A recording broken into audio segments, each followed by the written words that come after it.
We are continuing to follow breaking news this evening. Let's take a live look at the fire burning in Riverside State Park that is forcing thousands to evacuate their homes. Thanks for being with us. I'm Natalie Grant. And I'm Mary Sheridan. We're going to also take a look at the most recent evacuation map for the Old Trails fire. Everyone in the areas shaded in red needs to get out now. That boundary extends from Euclid and Lyons to North Division Street up to Rudder Parkway. A level 2, or get set, is in effect from Division to Nevada. We have crews spread out all over, tracking multiple fires. We begin with Madeline Mullins, who is live on Northwest Boulevard. Madeline, what are you seeing? Yeah, Mary, I mean, right now what I'm seeing and what I'm feeling is that the wind has gotten so much worse since I've been here for the past couple of hours. Now just take a look at the plume of smoke. It's changed color since I've been here. I mean, it's that really ominous orange right now. And then every once in a while you'll see a plume of dark black smoke shoot up into the air as this smoke and this fire keeps heading north. We also are seeing multiple helicopters come help with this fire, dipping into the Spokane River and grabbing water to help put this fire out, as well as a flame retardant plane is also here as well. Now, multiple agencies are assisting with this, including agencies from North Idaho. We're here on Northwest Boulevard where fire truck after fire truck has just been coming through, sirens on as they head into this area. Now, the wind, like I said earlier, is very strong. We're feeling very strong gusts come through, which is not helping the firefighters in this situation, not making it easy to get this fire under control. And level 3 evacuations continuing to expand north. With those people evacuating the area, we've seen tons of cars come down Northwest Boulevard as people are evacuating. But yeah, just take another look at this smoke here. It just continues to grow, the plume of smoke, and just gets darker and darker. And we're also seeing another plume of smoke off to my left on the west side that has popped up away from where the original smoke and flames were. You can see that helicopter is coming in right now to dip into the water and help put this fire out. Yes, lots of agencies here to help, and we'll continue to keep you updated on this. So live in Spokane, I'm Madeline Mullins, 4 News Now. Madeline, thank you. Forecaster Jason Valentine is joining us here at the desk now. Jason, I mean, seeing another fire is the last thing that we need right now. You can just see how strong the gusts of winds are with Madeline out there right now. And I mean, looking at that evacuation map, how far it is already spread, this is the worst case scenario that you guys have been warning us about for days now. This is what we've been fearing, and we're already seeing 40-mile-per-hour gusts in the Spokane area, and we're going to be seeing these for the next couple of hours at least. It is a weather alert day. Good Saturday to you. Hope you're staying safe. All right, around up to 30-mile-per-hour winds. We're seeing 30-mile-per-hour sustained winds right now in Spokane. Up to 50 miles per hour possible in the Spokane region. And if you're driving around, keep an eye out for blowing dust and, of course, all of that smoke throughout our regions. We are in a red flag warning, and yesterday they gave it the title of a particularly dangerous situation. That is due to the dry conditions throughout the entirety of the inland Northwest. There is fuel out there. All the dry brush, everything that has not been getting rain for the last month. We stayed dry in the month of July. So again, a significant risk of more uncontrolled fires as we head into the evening. As I said, our wind speeds right now, 30 miles per hour in Spokane. And we're looking at lessening winds in the northern part of the state, which is good news, where there's already fires that have been there for about a month. So take a look at our wind gusts, 41 miles per hour right now in Spokane. Still pretty stout for Lewiston at 45. We're looking to be in the 20s to 30s for many of our areas. And we expect them to be at this level or worse as we head into the evening hour. So this is for Spokane. We have the potential of being up to 46-mile-per-hour gusts through 7 o'clock, a little less, but still quite stout into the 10 p.m. period. Overnight, we will finally start to abate as we get to 2 a.m. We do expect to see around 20-mile-per-hour gusts tomorrow, so this isn't entirely it. It is going to continue into our morning hours. Temperatures right now, they are starting to die down, which is good news. 83 degrees right now in Spokane, still staying warm down the mid-Columbia, 86 in Coeur d'Alene. One factor for that is the smoke getting into the air, blunting the ability of the sun to warm us up, so a little bit cooler than expected. Our fire threat, the purple, is the extreme. That is for the central part of the state down to the northern part of Oregon. Critical, that is where Spokane is, Colville, and that is going to continue at least for the next couple of hours. Power outages are becoming a factor as well for the Spokane County. We're kind of entering between 10,000 and 50,000 people without power, and that could grow as we move into our evening hours. We're going to keep a close eye on that. Now, the one piece of good news I can give you is humidity. That is one of the factors. When it's around 20%, that's when the red flag warnings come out. As we get to our evening hours, we're going to see that humidity rise, and that is good news for those fires that are out there right now, even to 50 as we get to our 40, excuse me, as we get to our overnight period. Now, where is all this wind coming from? We have this low pressure system up north. We have a high pressure system way down south, and they have pretty much met in our areas, pushing each other, and that is pushing that wind into our region. This cold front, which is a dry cold front, is going to bring in cooler temperatures into our area tomorrow. So that is a bit of good news. Now, on our satellite, we are keeping a close eye on the fires that are in the northern part of the state of Washington. Those are just going to grow with these winds coming in for the next couple of hours. So again, keep the firefighters in your thoughts as we move into the evening hours. A quick look at our air quality. It's hanging tough in the moderate zone, but still, we have more smoke that's going to be coming into the area as we get into the evening hours. So Mary and Natalie, we're looking at a tough evening ahead before it gets better, at least when it comes to wind. All right, Jason, thank you so much for those updates, and we'll be checking back in with you throughout this broadcast. Well, here's a live look at a line of cars. We're going to try and pull this up from trying to evacuate from the fire burning in Meade. They're calling it the Fairview Fire. Level 3 evacuations are in effect for people living in the Stoneman Road area. This actually, I believe, is going to be from the Old Trails fire up here. I'm double checking with our producers here. But you can just see the amount of evacuations that are coming out of this area as of right now. And just as you can see, they've been kind of working through to get people out of this area for the morning. You can see cars stopped there as they are working to get out of their homes that are being evacuated right now. They are telling people Francis is closed right now for anyone who is not evacuating. So if you're trying to get anywhere else except for out of an evacuation zone, you cannot drive on Francis. Also, they're asking people to stay out of the roads. As you can see, people are walking along the side of the road. They're asking people to stay out of the road if you are in these evacuation zones here, to create a safe area for everyone who is trying to get safe right now. Again, if you are driving out of the road or out of the evacuation areas, Francis is closed right now, and you're asked to take side streets if you need to, and just to drive east out of the area here. All right, and our sunny day is out in this area right now for us this morning as well. Our sunny as an added evacuation shelter today. It's at Spokane Falls Community College. They're welcoming people to stay overnight, and they're going to have some dinner there. We're going to go live now to Sunny, if she is available there. There she is. Sunny, what can you tell us?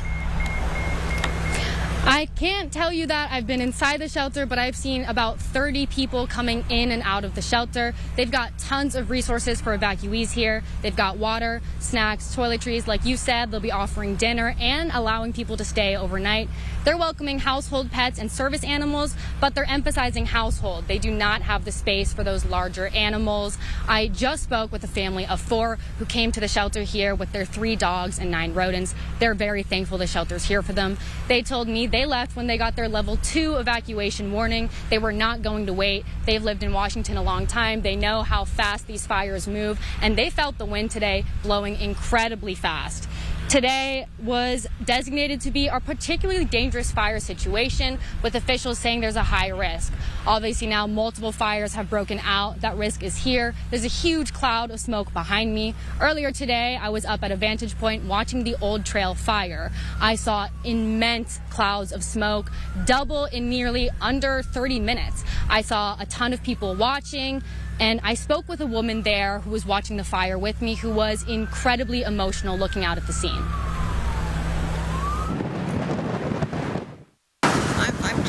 It's just very, very sad because it is such a beautiful neighborhood, such a beautiful home, such a beautiful, beautiful, beautiful place to live. It's just something that we have cherished forever.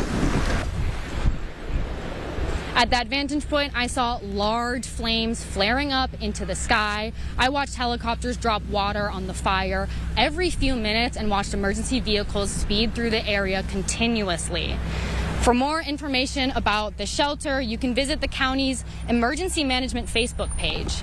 Live from Spokane Falls Community College, Sunny Day, 4 News Now. Sunny, thank you so much, and she'll be bringing us updates throughout the day here as she's at that evacuation center. Let's take another look at the most recent evacuation map here that we're seeing throughout the day. So you can just see this part of the evacuation map is showing us the Old Trails fire. Started in northeast Airway Heights, burned towards Riverside State Park, jumped over the Spokane River there, and is now burning into northwest Spokane. You can see that evacuation line going as far far east as over into Division and heading north there as well. And if we take a look over in the other areas of this evacuation map, we can see the fire that is burning near Meade. We can zoom in on that. This is the Fairview fire as well, another one that we're tracking not too far from the evacuation maps of the Old Trail fires. At last check, this one is around 250 acres at this time, also forcing level 3 evacuations. Then if we go up a little bit further towards Suncrest, we have the Autumn Lane fire that is also burning areas near Suncrest today. And so we will keep you up to date on these evacuation maps. As we've been saying this morning, or throughout the day here, things are moving very rapidly with these winds. Yeah. Let's get over to meteorologist Matt Gray. Matt, you're tracking fires burning in our region with your radar. What are you seeing? Well, we are seeing quite a bit of smoke here with the radar. Yeah, there's not a drop of rain in sight. This is all smoke coming off of these fires. The radar site here off of Rambo Road here in Airway Heights. So a really good view that we're able to get here of these fires burning out to the east of the radar beam here in Spokane County. So what we're going to do is we are going to fly around the radar. We're going to show you what we can see using this. Obviously a little bit limited because we don't get a full picture of exactly the scan of the ground, but we have a pretty good idea of where the smoke is, and we could be able to point you towards where things are a little bit more active at this time. So let us zoom in first to the Old Trails fire. Now at this point it looks like there are 2 distinct areas where we are seeing smoke, and if I put this into animation over the next 30 minutes or over the last 30 minutes, you can kind of see how this goes here. So this is where if we look towards the end here, remember winds are blowing from this direction to this direction on your screen. So there are origin points here. That's where we're going to be watching for fire activity. So right here, as you head to the west of Bolin, the Bolin Pitcher area, that's one column of smoke. If you're in northwest Spokane, this is likely the smoke that is hanging over you the most. However, folks who are trying to get out of the 5-mile area or areas further upwind here, or further downwind, as you head towards places like Green Bluff and Colbert, your smoke is likely coming from this column that is getting developed here right somewhere around 9 Mile Road. So this was an area that got evacuated fairly early in this process. So once it was determined that the fire had jumped across the river here, and so this is, once again, intersection of 9 Mile Road, Rifle Club Road in that evacuation zone. And when you see these kind of very bright colors, this is an indication that there's a lot of smoke. So the radar is bouncing off of the smoke particles and coming back. I want to take you into a 3D view. So the radar scans in 3 dimensions. So this is going to give you a full idea of kind of the plumes of smoke that we're looking at in that 3-dimensional space. Now you notice there's another one up here. This is that other fire up by Suncrest we just talked about. Now one of the significant issues that we're going to see, even if you are not in an evacuation zone at the moment, if you have some of these clouds of smoke moving over you, the possibility with these winds being as strong as they are and as fast as these fires are moving, you have the possibility of embers coming down out of this smoke cloud. They're going to be the heaviest things, and so they're going to fall out first fairly quickly in some of these areas out ahead of this fire. So especially around Suncrest, for example here, I'm going to switch back over to the regular radar so you can see. So especially over Suncrest, this fire is burning across the road from you. You're going to see embers, and I'm sure you are, falling in this area You also have a chance all the way kind of up here into the Feldspar Road, Spotted Road area that you might get at ember as far away as that. And we are getting full screen so you guys can get a full view of kind of what's going on here. That smoke reaches all the way up to Highway 395. Don't think we would get at ember that far quite yet, but we are getting into the peak of these winds now. And so it is important, if you are anywhere kind of under these smoke trails, that you are staying alert to what is going on, because that means the fire is pushing in your direction. And even if it's further away, once again, we got to be watching out for embers out of these fires. Same goes for the smoke that's moving over 5 Mile Prairie. We'd be looking for places you can see around Country Homes, Fairwood, up here, kind of towards where Newport Highway kind of goes under the kind of the intersection space there. So it's this zone here also where you got to be on the lookout here for some falling embers here around Meade. Here's the smoke from some of that fire that's to the south of Meade as well. And I'll take another zoom out here so you can get kind of, once again, the full picture here. Now, this is, of course, not the only area of smoke we're watching on radar. We're also keeping an eye on this Modrite fire. This one is continuing to burn areas kind of to the south and around to the east, or to the west rather, the Enchilium area. And so you do have to keep an eye on the possibility here of some embers coming across Lake Roosevelt. As of about an hour and a half ago, Stevens County had posted on their Facebook page that there was no evidence that the fire had jumped across Lake Roosevelt. Apparently that is a rumor that has been circulating, so something to keep in mind for those of you who are watching in Stevens County. We also have this Sinlahecan fire here up to the north, so this is going to be for folks around Tenasket and Oroville. If you're tuning in here and you're wondering where that smoke's coming from, that's from the next ridge over. So that is the picture here. As long as these winds continue to be this strong, we are going to continue to see that fast-moving smoke, like what I'm seeing. And we are likely going to see more smoky conditions as we head through the night as these fires continue to burn. So, Natalie and Mary, I'll send it back to you. Thank you so much. This fire prompted an emergency evacuation during the annual Spike and Dig volleyball tournament happening at the Dwight Merkel Sports Complex. You can see the smoke growing in the distance in these pictures taken much earlier today. An estimated 2,700 participants were registered for this weekend tournament. Organizers say they're evaluating tomorrow's conditions before they make a decision to cancel the tournament completely. Now we want to go back to our Madeline Mullins, who's not that far from Dwight Merkel today. She is on the Northwest Boulevard. Madeline, we spoke to you a little bit earlier. Winds were picking up and you spotted a second fire start. Do you have any updates on those? Yeah, Natalie. Well, I first want to just direct your attention to the flames that you can see burning right now on the ridge right there. That is west of where I'm standing on Northwest Boulevard. And those flames, we have been watching them creep closer down the ridge since we've been here. And there are plenty of homes in that area. We've seen the flames inch closer to those homes. And right now the smoke is so heavy, it's moving towards us that you can no longer see the homes in that area, but the flames are very visible burning down that ridge. And this is on the more west side of the fire, but as we start to head more north, more northeast, that is where the smoke is heading and where evacuation orders are heading. They just don't know how. And the smoke is just growing. I mean, it is black, it is orange, and it is just very thick smoke. And as we look over into this area, we see where that more northeast, that is where the Veterans Hospital is. That is where the Dwight Merkel Sports Complex is. Both things that are in that level 3 evacuation. And we still see those black smoke plumes popping up into the air. And then, Natalie, getting back to your question about that plume of smoke from earlier that I just spotted more south of the fire, it is still over there. We saw a helicopter heading that direction with water trying to put it out, and it hasn't grown at all since I last spoke to you all. But yes, that smoke is still there, and again, that is separate than the other fire that is currently burning right now in Northwest Spokane. So I'll send it back to you guys. All right, Madeline, a scary situation there, and we'll keep you updated as we learn more. Now we're going to get over to Derek Strom, one of our other crews that's out in the field for us today. He is at the Fire Training Center. Derek, what can you tell us? Natalie, Mary, I'm here at Spokane Fire's Training Center right now. A lot of city and county leaders have gathered here right now, and I did speak to Erin Hutt from the city of Spokane. She was able to tell me that there have been homes lost in the fire. They weren't able to confirm how many. And one of the main things that they're stressing is staying off roadways. If you're not evacuating, it's very important that those people evacuating are able to get out. And if you're looking for information, especially with how rapid this is changing, these evacuation zones can change at a moment's notice. It's important to get your information from official sources like the City of Spokane or Spokane County Emergency Management. They will be posting real-time information about these fires.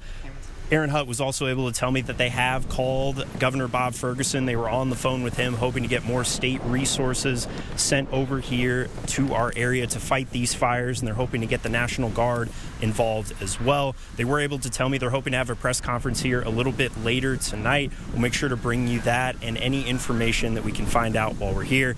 Live in Spokane, Derek Strom, 4 News Now.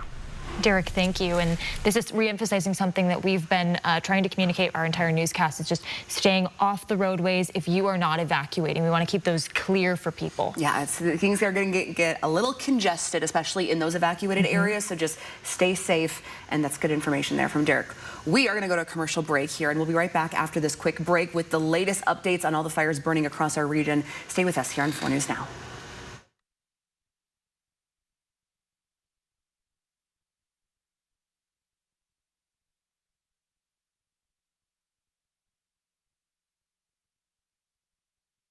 Plan your day with Matt Gray, only on Good Morning Northwest. Live stream KXLY Plus on the 4 News Now app. This is your community, and your stories deserve to be heard. At 4 News Now, we're here to listen, connect, and bring you the news that truly matters. Numerica believes in and supports that mission. Meet 6-7 savings from Numerica Credit Union. Earn 6% APY on your first $700 with no minimum balance required. Give your money the glow up it deserves. Visit numericacu.com/67 or stop by your nearest branch to get started. The 92nd anniversary of the legendary Omak Stampede is bigger and better than ever. With over 70 food and merchant vendors, a Colville tribal encampment with stick games and cultural dancing, a full carnival, and a grand parade. Join us August 13th to the 16th for a weekend of Western entertainment for the whole family, with 4 PRCA rodeo performances, each topped off with a heart-pounding run of the world-famous Suicide Race. For tickets, go to omakstampede.org or call 1-800-933-6625. These days, everything costs more, and Michael Baumgartner is making it worse. His votes for cost-raising tariffs and support for the war in Iran have cost us billions, raising gas and grocery prices for Eastern Washington families and hurting farmers and small businesses. Independent Nate Powell will fight to make life more affordable, end reckless wars, root out corruption, lower gas prices, and raise wages to help Washington families. Firehouse PAC is responsible for the content of this ad. I am Richard Freudenberg. I am running for Congress in Washington's 5th District. Our working class is being squeezed. Our candidates are fighting with each other. We can do better. I have 22 years of legal experience bringing people to the table and solving problems. I will be a congressman for all people. I'll stand up for your rights, be accessible, and work to build a better future for our families, neighbors, and nation. I'm Richard Freudenberg. I approve this message, and I'd appreciate your vote. Paid for by people for Richard Freudenberg. Take a look at this.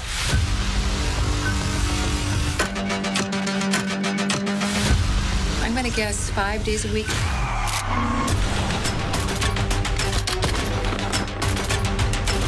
We've got 5 hours. Am I the only one who sees a pattern here? You want to know what those patterns are? The HNI Day Shift. The heroes are here on KXLY 4.3. Welcome back. We're taking a live look at the Old Trails Fire. It's a massive wildfire growing very rapidly, burning in northwest Spokane. It began in Airway Heights and then jumped the Spokane River. And these winds that we've been seeing today have just been fueling the flames as it burns across Spokane County. Over the break, we did just get an official acreage estimate from the Department of Natural Resources. Yes. Ryan Roderick, who's with the DNR, has officially told us this fire is more than 2,000 acres as of right now. We don't have an official estimate, probably won't until we can get a better understanding of this fire here. But this is looking off of Northwest Boulevard, and on the shot, you can really see how quickly the winds are moving these plumes of smoke here. We have Jason Valentine with us now, him and the rest of our weather alert team has been warning of these winds for the last few days, and this is just not helping anything right now. It is not, and we talked about it earlier. Our worst fears have been realized with these winds. Right now, we have 40-mile-per-hour gusts in Spokane, and it didn't rain a 1/10 of an inch in July. So we are primed for this type of action, and we're definitely seeing it right now. And we're going to see more wind on the way. Let's take a quick look outside. It is 83 degrees right now. That is one of the pieces of good news, is we are not as hot as we expected to be. We expected to be in the upper 80s, and also we expected to be a little bit nicer than to the evening hours, but we have much more haze going on as we move into the evening. So this is what we expected, up to 30-mile-per-hour winds sustained for Spokane. That is exactly what we're seeing right now. Our gusts up to 50 miles per hour possible. As we move into the next couple of hours, we're going to see probably the peak, but it's not going to drop down too much as we get into like 8 to 9 to 10. Blowing dust and smoke are going to be an issue for the next couple of hours as well. We are in a fire weather warning, or a red flag warning, and again, we can add that particularly dangerous situation, and that is due to the dry brush, the dry conditions throughout most of our areas that we've been just dry for weeks. So it kind of sets up an extraordinary situation for significant risk of uncontrollable fires, and any fires that are currently going are going to be fed by this wind, and if anything sparks up, it'll be quickly spreading. So 30 miles per hour for Spokane right now, 25 up in Grand Coulee. We're keeping a close eye on that region due to the fires up in the northern part of Washington. Our hotspot is Ellensburg, as per usual, at 34 miles per hour. This is the gust situation. 41-mile-per-hour gusts for Spokane, pretty much exactly where we thought we would be. We also thought that the Panhandle would be a little less gust-wise, around 30 miles per hour. That is coming true. But the one thing, Grand Coulee, we thought yesterday it could be up to 60 miles per hour.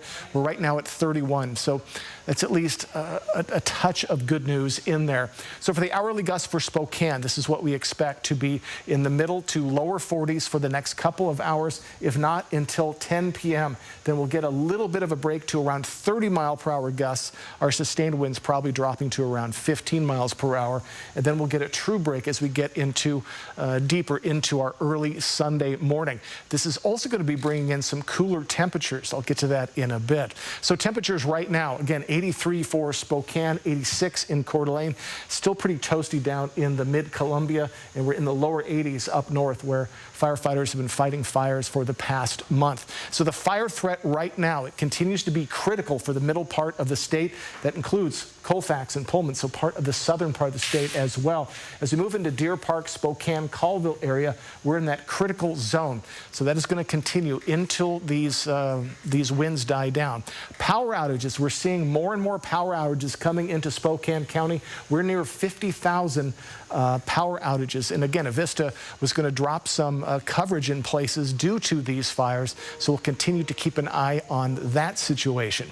So the one touch of good news, possibly, when you have a red flag warning, you need low humidity, around 15 to 25%. Spokane right now is at 21%, but as we move into the next couple of hours, our humidity is going to be rising. That is going to be the one factor that is going to be at least helping us out into our overnight period and into the evening hours. So again, why is this going on? Low pressure system out in Canada. We have a high pressure system down the southwest, and they're meeting in our region with, again, a little bit of cooler temperatures, a dry cool front coming through our areas into tomorrow, and that's going to be bringing in much cooler temperatures, especially than we saw today or just yesterday when we saw those upper 90s. Current air quality, we're looking a little bit better, but depending on how long these fires go, our air quality is really a coin flip into tomorrow. We're still seeing Omak, Colville area, unhealthy air that will not improve for a while. These winds are coming from the west and from the southwest. So if you're in the line of fire of those fires, you're going to be seeing more of that. And again, we're keeping a close eye on those fires that have been going for some time in the northern part of Washington. So a quick look at our air quality for Spokane, 63 right now. So still, we've been kind of hanging right in that moderate zone. And I'll finish with a quick look at our 7-day forecast. 76 tomorrow. We're going to be seeing gusts in the mid-20s tomorrow. So still, we're not completely out of the woods, but nothing like we're seeing today. 81 by Monday, and plenty of sunshine. It just depends on how much smoke is going to be in the area. But folks, stay indoors if you can. Stay off the roads if you can. Do nothing that can send off a spark. We're still, for the next few hours, we have high fire danger throughout our areas. Jason, thank you. We're going to send things over back to our Sunny Day, who is live at Spokane Falls Community College. This is an evacuation shelter that has been set up for people who had to leave their homes because of the Old Trails fire. Sunny, we know that there are people there at that evacuation center right now. Yeah, Sunny, I mean, we were told that they may open up a second shelter here, but it sounds like they want to focus their resources here. What's the latest that you have on the resources available for people? Yeah, they just told me that they're focusing all their resources here. They've got so many resources for everybody who's coming. They've got water, they've got snacks, toiletries, a place to sleep, and they're offering dinner tonight. Since we last spoke, I've seen about 60 more people come into the shelter. It's getting incredibly crowded. Every few minutes, a new group is coming in. Right now, I actually see 2 men carrying huge packs of water. One thing I've heard so much since I've been here is people wanting to help each other during this time. They're here for each other, they're going through something similar, and they want to be there for one another. I just spoke with a woman who said that she was evacuated pretty early on today in the afternoon from the South Hill, and she told me that she came here not because she didn't have a place to stay, but because she wanted to help. And before we could speak to her on camera, she broke down in tears. She told me she felt incredibly sad for everyone affected, and she wishes that she could do so much more. That seems to be the sentiment for everybody here, wishing that they could do more for one another, wishing they weren't in this situation together. And although it is sad and it's dismal, people here are making the best of it. They've got dogs out here on the lawn playing together. People are sitting in circles speaking, getting to know one another. And it's a really sad situation, but everybody here has showed up for each other, which is absolutely wonderful to see. So if you want any more information about the shelter and the resources they have, visit the city's emergency management Facebook page. Live from Spokane Community Falls College, Sunny Day, 4 News Now. Sunny, thank you so much, and we'll keep checking in with her. You can just see the people that are behind Sunny. Clearly, there are people who are looking for places to go, and this is a good starting spot, even if you have another place to go, for sure. And remembering people can bring their pets. They can also take their animals to the Spokane County Fairgrounds. There are places set up to help you, and they're choosing to focus those resources in just one place. Absolutely. Let's lead over to meteorologist Matt Gray today.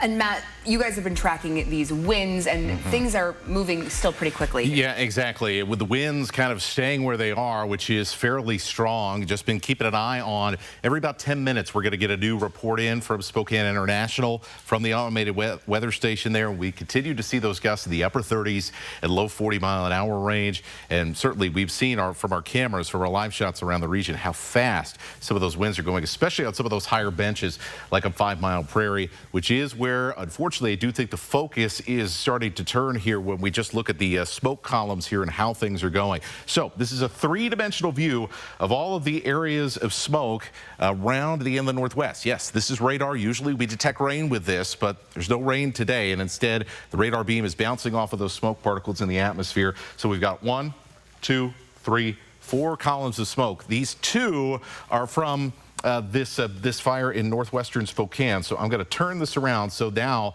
imagine that the winds are blowing into the screen here, right? And so this will show you, basically, if you look towards the end of these, where, and here I'm going to get my telestrator here, and kind of gives you an idea, well, gives you an idea of where kind of these are coming from. And if we then take a side view here of these same smoke columns, you could see rising higher into the sky. So there's kind of 2 distinct areas that appear, actually now it appears to be three distinct areas that appear to be letting off separate kind of trails of smoke.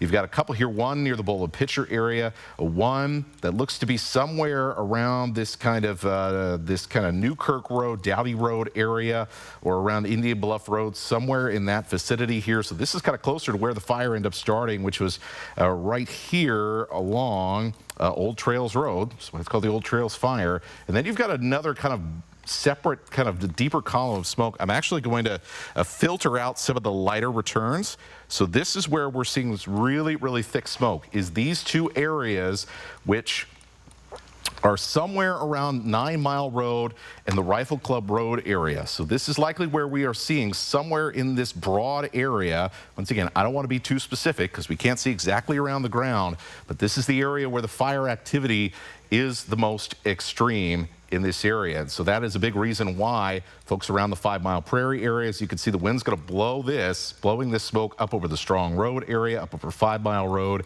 and then that heavier smoke is up over the Fairwood area, and then eventually on further out towards kind of the intersection here where you have Highway 2 intersect the North Spokane corridor. In these areas, because of the thickness of the smoke that's coming through this area, embers are going to be an issue.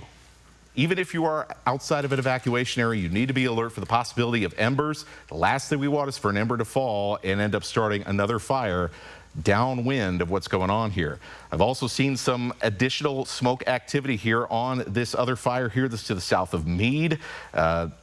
Seeing some deeper returns on that, some thicker smoke. So that is also not a great sign here as well. And then I'm also seeing that around the Suncrest area here also. So they're continuing to be extremely active, these areas. We are keeping an eye on everything here on Live Radar and our live information, and we'll bring you any new information here as we get it from the Weather Center.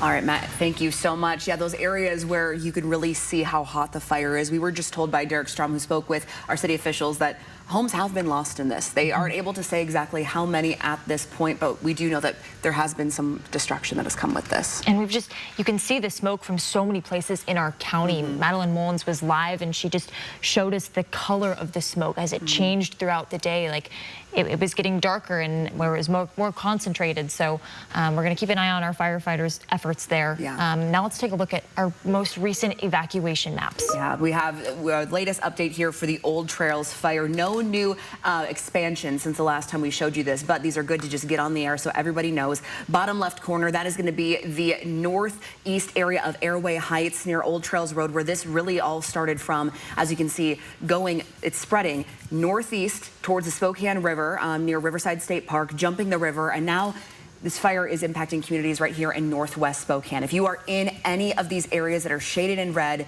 do not ignore these orders. This fire is moving very quickly, as you've heard from our weather team today, and things are changing very quickly. So if you are in these orders, there are lots of homes, lots of people that are in these areas. Make sure that you are heeding the warnings and leaving if you need to. I want to take another look at the Fairview fire that is also burning in Meade today. That one started a little later in this afternoon. There we go. Thank you so much to our crew that's controlling this in the back for us.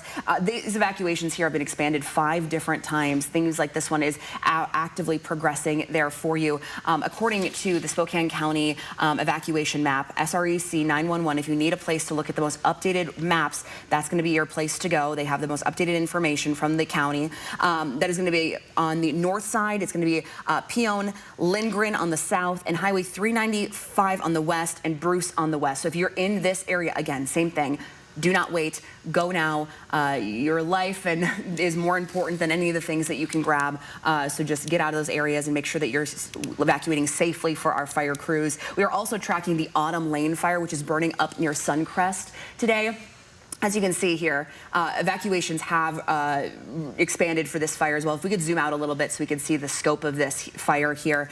You can see we have the main center area of the Autumn Lane fire. Again, this is right across the river there up near Suncrest for you, still north of 9 Mile Falls. And you can see that there are now level 2 evacuations to the north area of this fire that is burning right now. That is new since our last update that we saw here on this fire. So if you are any of these level 3 evacuation zones, make sure that you are heeding warnings and listening to your local officials. We're told that fire crews are asking people to stay out of the street. Police are urging people, if you are evacuating, do not walk in the street, do not walk around in these fire areas, just because for a safety purpose, first and foremost.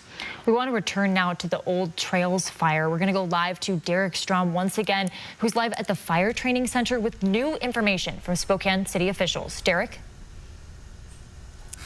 Mary, I'm here at the training center, and I'm here with Mayor Brown as well. A lot of city leaders are here right now. Is there anything specific that they're kind of working on to strategize right now? Well, this is a mobilization of city, county, and state resources, first responders, and the National Guard.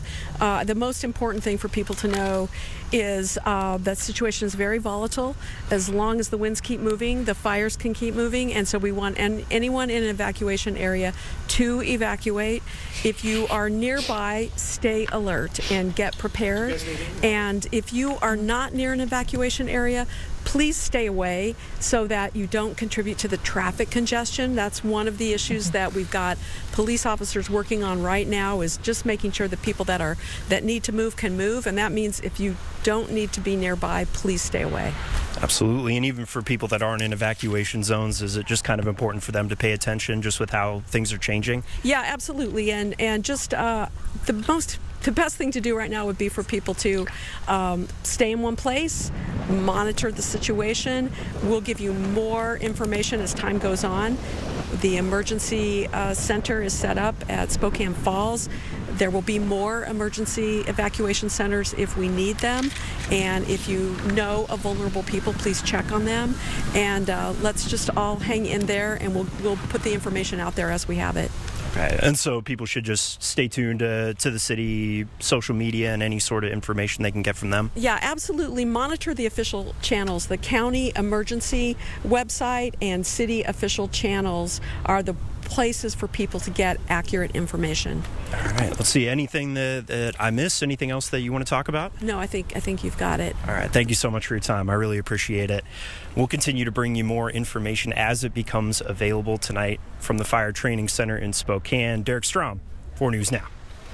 And Derek, thank you so much. And as Mayor Brown mentioned there, they do have evacuation centers set up there at Spokane Falls Community College, is where the main one is located. But she said that if things progress, they may need to open other ones in the area. Absolutely. And we want to talk more about these evacuation centers. We're going to go live again to Sunny Day, who is live at the Spokane Falls Community College. Sunny, I understand you've been able to learn a little bit more information from a volunteer at this shelter. I have. This is Rob. He is here today helping others, bringing packs of water and food. Rob, can you please tell me a little bit about why you're here and what you're doing? My name's Rob. I came here because I own some small businesses in the area. I woke up, I saw a whole bunch of crazy smoke, and I was like, what the heck, I should go and help some people. Because I wasn't affected too badly. I know one of my businesses is under evacuation, and my home on 5 Mile is under evacuation. But like my parents always taught me, give more than you get. So that's why I came out here. When you look out here at this cloud of smoke, is this something that you've seen before? I've lived in Seattle, I've lived in California, I've never seen something like this before. This is crazy. I don't know, we gotta figure something out for these fires. I think it's too crazy. What kind of emotions go through your head when you look at how much of Spokane has been burning? You know, I think of it as like a fight or flight type of scenario. I chose fight, I wanted to help people, I wanted to help people today. I mean, you know, staying back to what you said, I think this is all crazy, the way this is all happening. And Rob, you yourself are at risk of losing some of your things, your property, a store, but you've decided to spend your time here helping others. Why is that? And if you think other people should do the same, why is that? I think everybody should do the same if you're fully able to. I think you should come out, donate. You know, you don't even have to donate. It can just be in terms of helping people out through, you know, physically. But I think it's because my religion is Sikh, or Sikh, as people say it. My religion is always give more than you get. If you're fully able to, you should help the people you can help. Always do more than you can do. Always go farther, go the extra mile. And then you said that you had a house in 5 Mile that was evacuated today. Were you sitting in the traffic getting out of there in that area? I woke up pretty early this morning, but I got the Amber Alert saying my house was under evacuation. Thankfully, I brought my dog with me, so that wasn't too much of an issue. But I don't try to stick around these materialistic things. I'm super sad that the house is gone, but I'm more focused on helping people out today. I think that is wonderful, Rob, and I think that a lot of people appreciate that you're here. Rob is just one of the many people here helping others, and many more people have shown up doing the same every few minutes. Live from Spokane Falls Community College, sunny day, 4 News Now. All right, Sunny, thank you so much for that. And again, if you need a place to go today, if you're looking for a place to evacuate, Spokane Falls Community College is going to be your place, at least just a starting ground for you if you just need somewhere to go. We want to bring this in as breaking news right now for you. This is the Fairview fire that's burning near Meade. We showed you this just a few minutes ago. In the last 2 or 3 minutes, this Level 3 evacuation has ballooned inside. You can now see, you can see the original perimeter on the left side near where it says Stoneman there on this map. The rest of this is all brand new Level 3 go now evacuations. If you are in this area, you are asked to leave now due to a fire that's burning in this area. Now the evacuation boundaries is going to be Mount Spokane Park Drive on the north, Orchard on the south, Market on the west, and Forker on the east. Again, these are brand new evacuations in the Fairview fire that is burning near Meade today. This is a second fire than the one that the Old Trails fire that is burning in northwest Spokane. This is a different region here. So if you're in any of these areas, you are asked to go now or start making your way towards those evacuation zones. Thank you for that update, Natalie. And we're going to return to the largest wildfire burning right now in Spokane County, the Old Trails fire. We're going to go live to our Madeline Mullins, who earlier today showed us the changing color of smoke that you've been watching. You've been watching that fire move down the ridge. What's changed since then, Madeline? Yeah, Mary, I mean, just how much of this plume of smoke is now orange, that's really the big change here. It used to be just on this ridge more to the west, but now this entire area of Riverside State Park in the Indian Trails neighborhood, that is all just orange, thick smoke. And we did, you know, earlier in the day, we were able to see houses up on that ridge, but now the smoke is so heavy that we can't see any of that. And occasionally we'll get glimpses of flames that are creeping down the ridge and are just popping up all over where the homes were. Now, as this flame and the flames and the smoke are moving more east, more northeast, I mean, that is up towards the Dwight Merkel Sports Complex, the Veterans Hospital, lots of neighborhoods and homes in that area. All of those people have evacuated, and I just chatted with a man who had to evacuate his home, pack up his animals, and just how shocked he was about how deep into the neighborhoods in the city those evacuations go. Now, just look at, I mean, even in the last 30 seconds, just how the smoke has moved and how much darker it is. That's really what we've been seeing, that just progressing over the past couple of hours. So we will continue to keep you updated on that. Live in Spokane, and Madeline Mullins, 4 News Now. All right. Madeline, thank you so much for that update here. Yeah, there's a lot going on right now, but just to see how bad that smoke is kind of puts things into perspective for us a little bit as we're looking at these maps. It's a scary scene out there right now. Absolutely, and more than 40,000 people are without power. We've been hearing that some stoplights are even out on our roads in Spokane County here, which just goes further to emphasize, please stay safe out there on the roads. And if you're not evacuating, please stay off the roads completely. Yeah, right now, Spokane police are really driving home the message. Francis is closed for anyone who is not actively evacuating right now. So if you are driving in this area, you're planning on going on Francis, but you are not someone who is actively evacuating away from a fire, please stay off of those roads so they can get people to a safe location there. Again, what Mary said, they're also asking people to not be walking on these roads, do not be walking around in these active fire zones. This fire, as we've seen throughout the day today, is changing very quickly, very rapidly due to the winds. DNR saying that's at more than 2,000 acres in size right now, and that could continue to change throughout the day here. So if you are outside, just be safe, and especially if you're driving around, make sure that you are trying to stay out of the way of people evacuating here today. And these level 3 evacuations are no joke. This might be your last warning, not something to be ignored. We're going to keep you up to date here. We're going to take a short break here, but we'll be right back with the latest updates.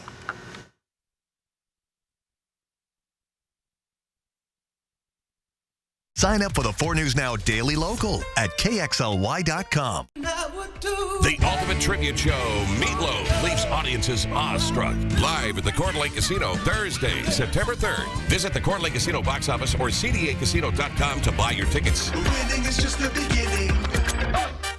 We are the Dillos. We are from Northern Kentucky. Being out in a rural area, coverage is pretty hit and miss with other carriers. So switching to T-Mobile solved a lot of problems that we had. I'm able to use T-Satellite now. We've got coverage no matter where we're at. America's best network meets off-the-grid satellite coverage with T-Satellite.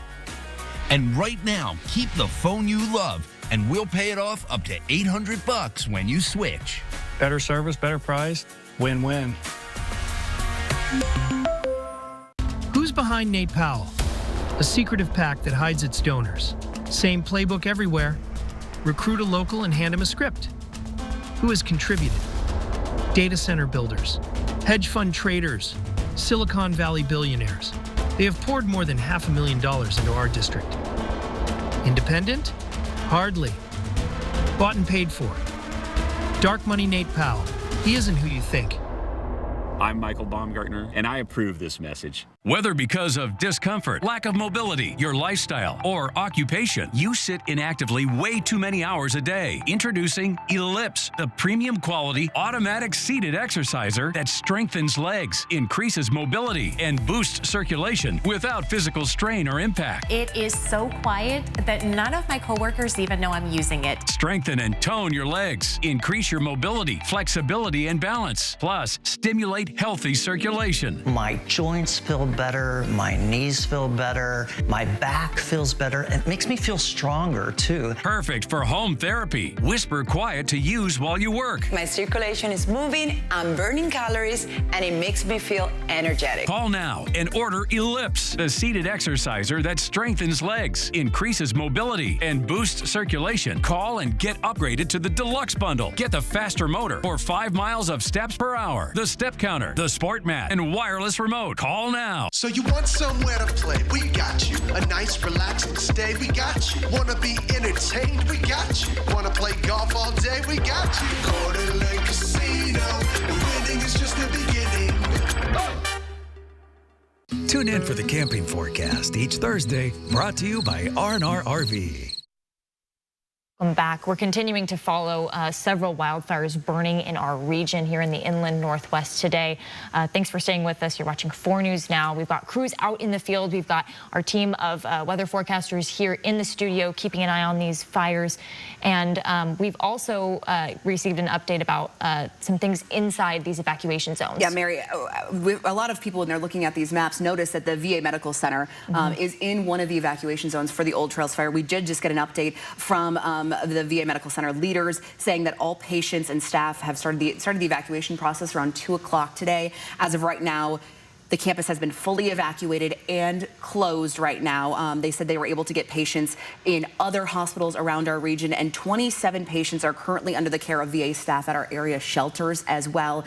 But yes, the VA Medical Center, which is in the evacuation zone for the Old Trails fire that's burning right near Riverside State Park and into Northwest Spokane, is closed and completely evacuated right now. We don't know the condition of the medical center as of right now. We probably won't for a little while here, but that is just an update that we got from medical center professionals today. It's one of many evacuations, people that have been forced to leave their homes due to this fire. We know that some homes have been lost in this Old Trails fire. We don't know exactly how many yet, but the people who are evacuating can go to Spokane Falls Community College. That's where we're going to go live to right now to speak with our reporter, Sunny Day. She's been there for a few hours now, much of this afternoon. Sunny, you are about to introduce us to someone who is playing a really important role keeping people safe in this fire. Yes, I'm here with an incredibly important person. This is Michael. He's here with Volunteer America. Michael, can you tell me a little bit about what you've done today?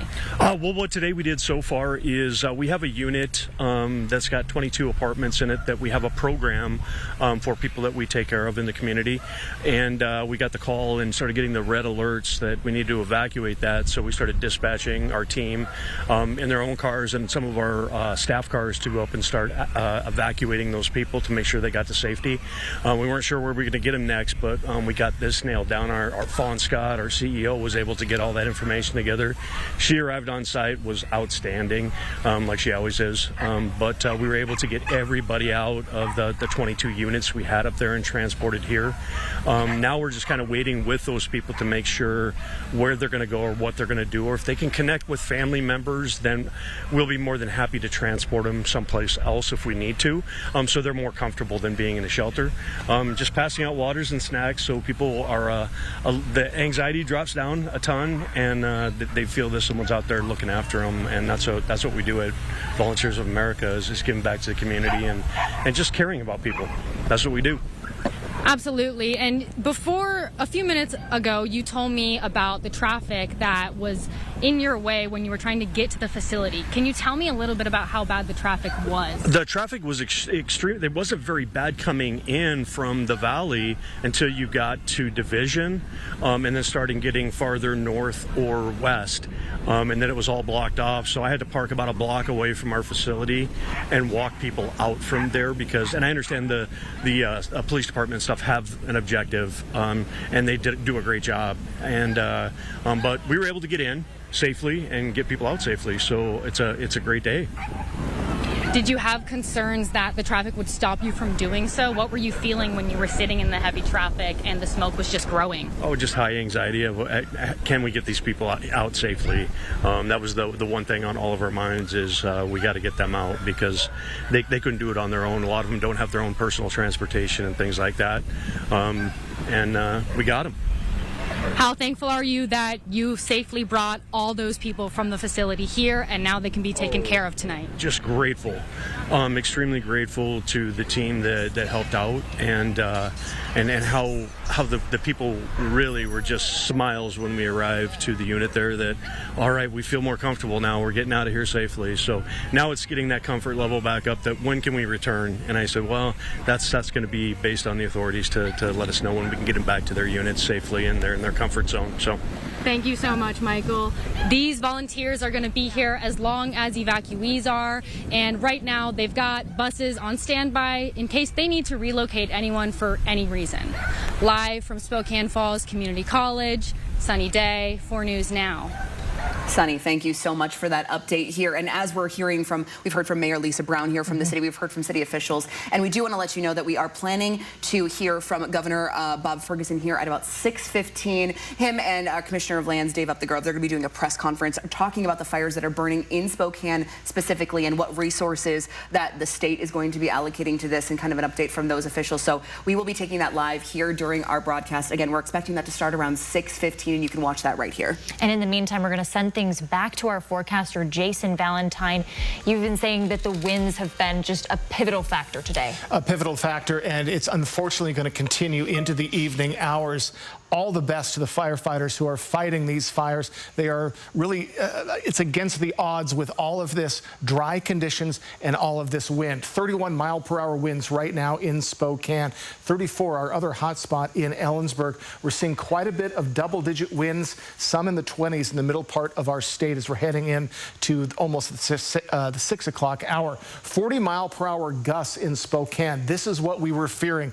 We were expecting to see between 40 to 45-mile-per-hour gusts for the next few hours, and we are here. Luckily, the Panhandle is hanging right around 30-mile-per-hour gusts or below, and we're seeing around 30-mile-per-hour gusts, except for, again, Ellensburg over just a little bit to the west at 51.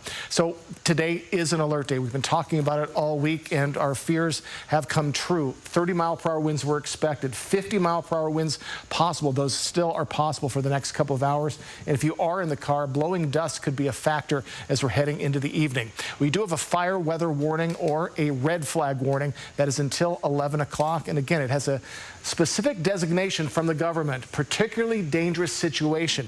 So the factors that go into a red flag warning are low humidity, high temperatures, and high winds. And they're adding in the dry conditions throughout our areas for the dangerous situation. And again, we have not seen shower activity for some time, so it is extremely dry and just ready to spark up for many areas. So we are looking at hourly gusts for the next couple of hours. to be around 46 to 43. That'll be until 10 o'clock. We'll get a little bit of a break overnight, or at least the start of our overnight, right around 30-mile-per-hour gusts.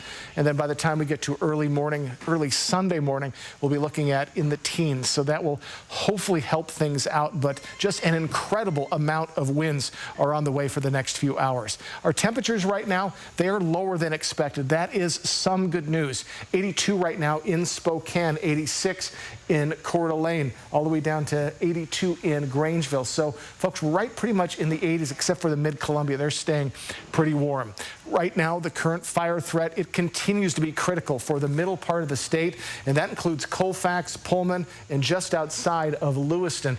And unfortunately, it includes Omak, still fighting fires in the Omak, Colville areas and in between up north. Spokane, Deer Park, you're still in the critical range for the next few hours at least. And again, that other part is the dry conditions. This is our drought monitor, and it is dry throughout our areas. Moderate drought for Spokane and really most of our regions. But if you go over to Omak, where they've been battling fires, at least around there, they're in extreme drought. So we need some shower activity here very soon. Also, we're keeping an eye on power outages. We have pretty much between probably around 30 to 40,000 people out of power in Spokane County. That also includes some of our stoplights. So that is hurting some of the traffic pretty much throughout our region. So just be aware of that if you do happen to be out and about as we get into the evening hours.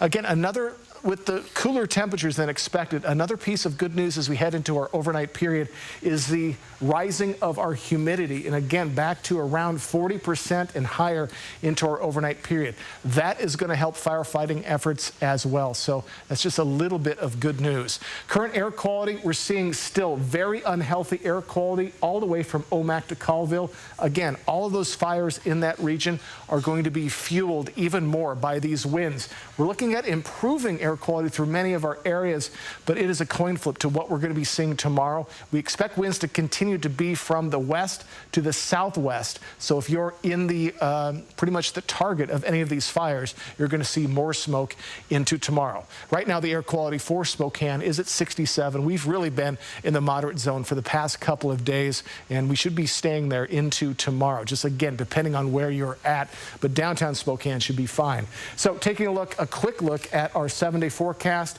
much cooler. We've had a cool front. It's a dry cool front coming in, which has spurred all of this wind, and that is going to be cooling things down tomorrow to 76, 81. We'll warm back up as we get to the latter part of our week. But folks, what we're focusing on right now is these heavy gusts. They're going to continue for the next several hours. Again, the fires that are in place right now, they're going to be fueled by the dry conditions and these winds, and new fires will as well. Back to you guys. All right, Jason, thank you so much. Now, during Jason's forecast, you may have heard it, and you've probably been hearing it from your phones, your watches, any of your smart technology today. Those alerts that are going off on your phone, alerting when evacuations are growing, and just keeping people aware. So if you are hearing those alerts, make sure that you're paying attention to them and looking on your phones for those right away. Our most recent alert was to remind people to stay off of the roads if you're not evacuating, and to stay out of the fire zones, leaving room for our firefighters and first responders to really get the important work they need to get done. Absolutely. So now we're going to go toss out to our crew. We have Alexander Konyarts, who is in Meade today for tracking that Fairview fire that is burning there. She's currently on North Market Street and Freya. Alex, you just arrived on scene here. What are you seeing? Natalie, Mary, we're currently standing off of North Market Street, close to the intersection with Freya, where you can just see the smoke has completely taken over the sky. And it's not even just the smoke here. We have a clear sight at flames as well. I mean, it's honestly a pretty terrifying scene right here. Now, we're very close to the line between Meade and Spokane right now, kind of right impacting both of those communities. And you can just see that thick smoke right there, black smoke, flames all around as well. well. So firefighters are dealing with a lot right now. Now, we've heard from Spokane County Fire District 9 on this fire so far. They obviously are dealing with a lot, so they're asking the community to bear with them as they continue to work on both this fire as well as other ones that are happening across the Spokane County area right now. Now, they're saying that there is an evacuation center in place at Northwood Middle School for families that have been displaced by this fire. Now, while we were driving up here, I mean, you could see the smoke from all of these different fires that are burning in the area right now, just completely taking over North Spokane County. So a lot that we have to keep track of right now, and I'm just gonna let us hold on that shot for just a second so you can just see some of the flames just all across that hill right in front of us. You can see there's also firefighter crews working in the area as this fire continues to grow. We're gonna keep track of it, and we'll continue to give you updates on all of this, both right here live as well as on KXLY.com, so stay with us for more on that. For now, reporting live, Alexandra Conyards, 4 News Now.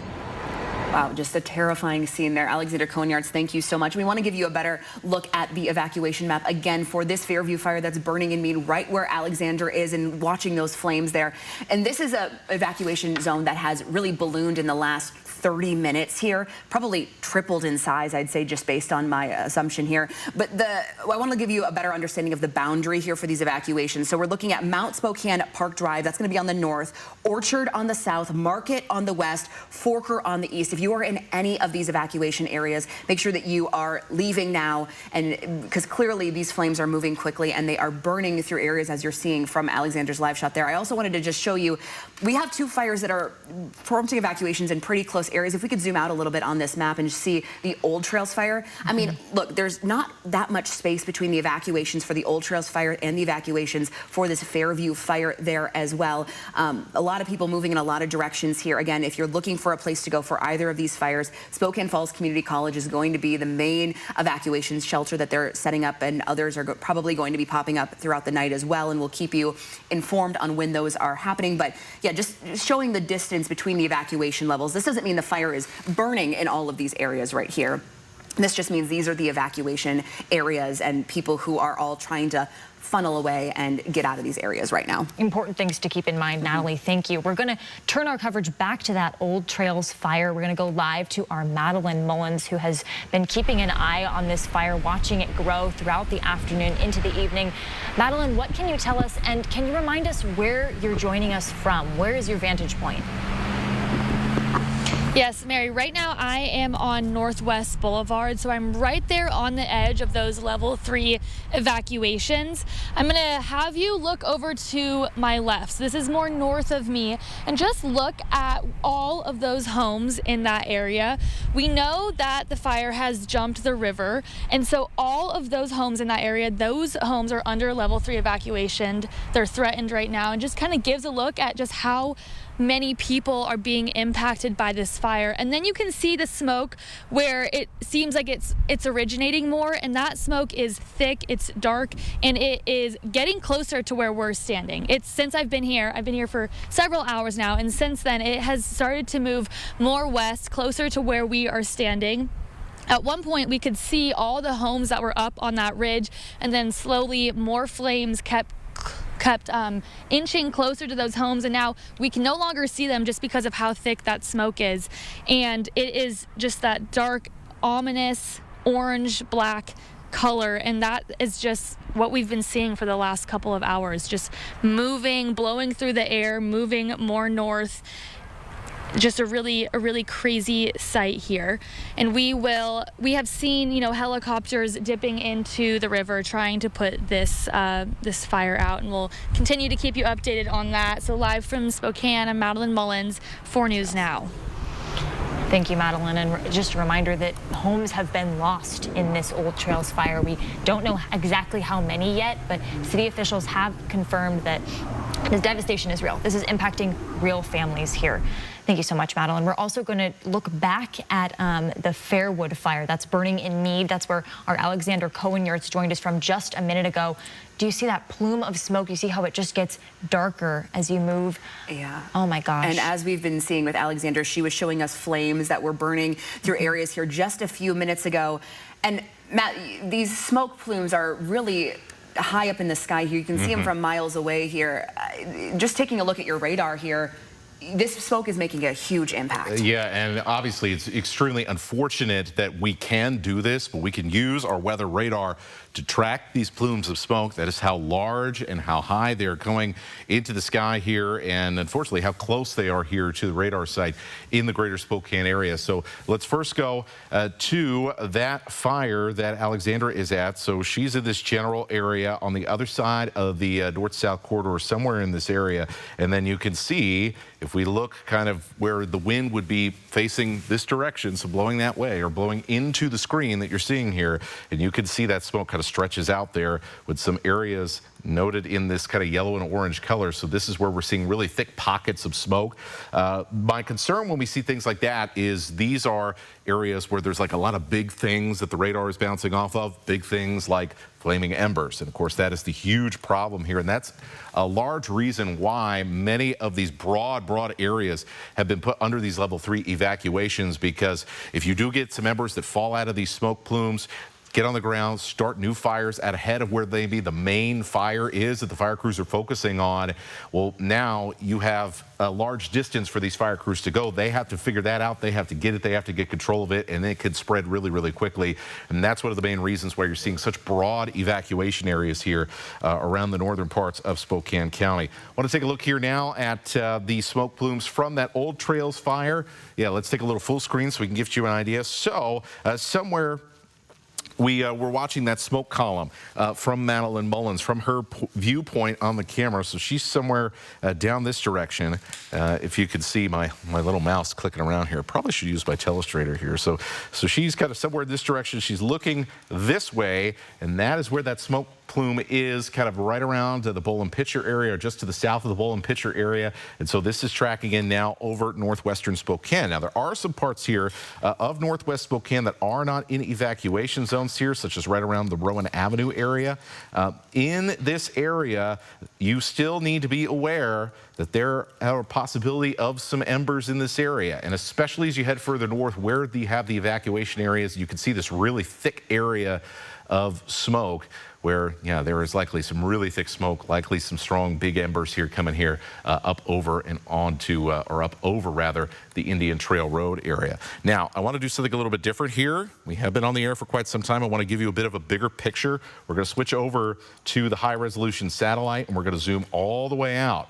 So what you are seeing right here are smoke plumes from some of the big fires here. We've had the fire near Enchilene. We got a couple of fires in the Cascades, and then we have the local fires here that you can see those smoke plumes coming in from them. So I'm going to animate this over the last hour, and you can see how things are moving here. We also, it looks like we have a new fire in one part of Stevens County here that just popped up here.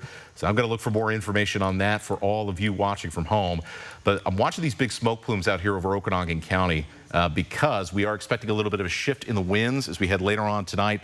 Not only does that pose a risk for, hey, where are those fires going to be headed next as these winds continue, but it is also going to be an issue when it comes to air quality. So those are the big things we're going to be tracking along with the latest fire and smoke conditions as we head through the next several minutes and hours.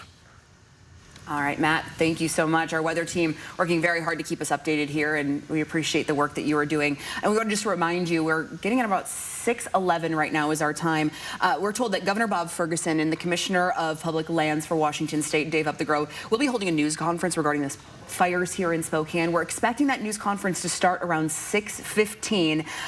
We're planning on bringing that to you live right here on 4 News Now. And until then, we're going to take a quick break, but thank you for watching 4 News Now as we've been covering this particularly dangerous situation. We'll be right back. Live stream KXLY Plus on the 4 News Now app. 4 News Now is brought to you by Shriners Children's Hospitals. Who's behind Nate Powell? A secretive PAC that hides its donors. Same playbook everywhere. Recruit a local and hand him a script. Who has contributed? Data center builders, hedge fund traders, Silicon Valley billionaires. They have poured more than $500,000 into our district. Independent? Hardly. Bought and paid for. Dark money Nate Powell. He isn't who you think. I'm Michael Baumgartner, and I approve this message. During During the back-to-school sale at Furniture Row, every sofa, dining group, and bed is on sale. So outfitting your off-campus studio or secluded study nook is elementary.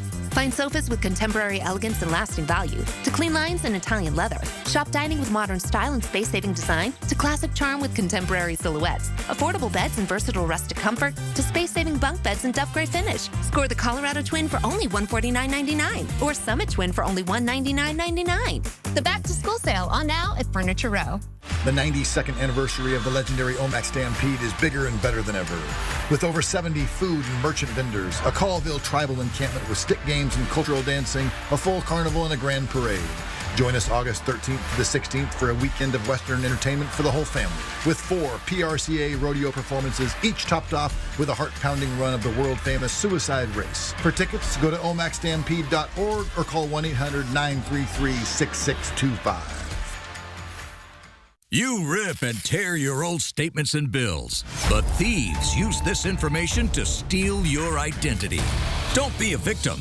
Get the ID Police, the new ink roller that encrypts all your old documents. So before you throw it out, just roll it on, and your information is gone, both on the front and through the back, even if the paper is held up to the light. Even your medical information is safe with the ID Police. So block it out before you throw it out. Order now and get your ID Police for as low as $9.99 and get free shipping too. This offer is not available on Amazon, so call or click now to get your ID Police for as low as $9.99 with free shipping. Order now. Call 1-800-903-8817. That's 1-800-903-8817 or visit getidpolice.com. So call 1-800-903-8817 now. Welcome back. It's now 6:14 here as we're continuing to track these fires that are burning all across our region. We want to remind you we are waiting right now at a press conference with Washington Governor Bob Ferguson and our Commissioner of Lands, Dave Upthegrove. They're going to be providing us a press conference here in just a few minutes. They're expected to speak on the fires that are currently burning all across our region. But until then, we're going to check in with our Sunny Day. She's live at Spokane Falls Community College, speaking to someone who evacuated just an hour ago. Yes, I'm here with Brian, and he evacuated his mother just an hour ago and said that it was a really, really scary situation. Can you tell me about what that looked like today? It was just a lot of black smoke, a lot of ash falling from the sky. It was pretty bad. And it was just really a scary situation to get my mom and Daisy out of the house so they'd be safe. So I'm just hoping that everybody's house will be safe and that nobody will lose anything from this. So Daisy is his mom's dog, and his mom has lived in that house for about 25 years, so it holds a lot of sentiment. What are some items that you think that, potentially may be lost? Like family pictures, wedding pictures, pictures of my grandmas, my grandpas. So a lot of family keepsakes. So. And although the structure might be lost, you are here safely with your mother and her dog. How much does that mean to you, sir? It means a lot because my mom's like my best friend and I love her very much. And I'm glad that she is safe and Daisy's safe. And I just want everybody to be safe, so. What are you thinking the next few days looks for you? Oh, just trying to get back into the routine of things and helping my mom and my stepdad get through this and being there for them, being very supportive through all this with them, and just being a good son and being there for them. So. Okay, they will be here for the rest of the night, and they're just thankful that they have the space and that they could get here. Live from Spokane Falls Community College, Sunny Day, 4 News Now.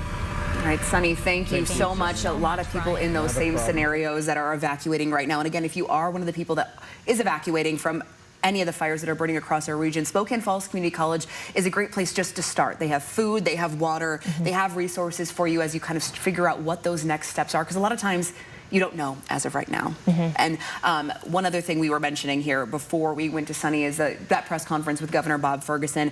We are still waiting on that press conference to begin, but let's go to Jason Valentine. Jason, this is a particularly dangerous situation. It's an alert that has never been issued in this region ever. That is correct. And again, I'll get to the particulars in a second, but it is very dangerous outside. If you can stay home, please do, of course, unless you've been evacuated. All right, 82 right now in Spokane. It is a beautiful day out there if it wasn't for all these fires. Now, the gusts, we just got updated information. They are staying right at 31. Excuse me, these are sustained winds, right at 31 for Spokane, 19 up in Cooley. Still not as heavy in Coeur d'Alene or St. Mary's or Pullman for that matter.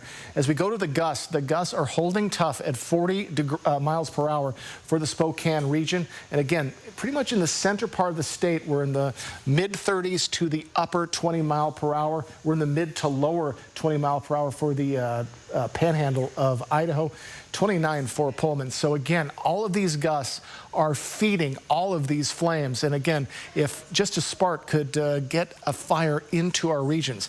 And again, we've been talking about it all week. Today was an alert day, and we're seeing exactly what we expected. 30 mile per hour winds for Spokane sustained.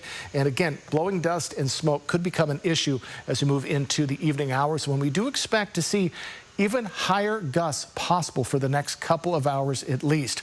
So again, we are in a red flag warning or a fire weather warning, and a moniker from the government, particularly dangerous situations. That is because we have such dry conditions out there. There is fuel everywhere throughout the inland Northwest for a quick, uncontrolled fire to pop up. So again, this is a look at Spokane for our next couple of hours. So next hour is 7 o'clock, 46 mile per hour possible gusts.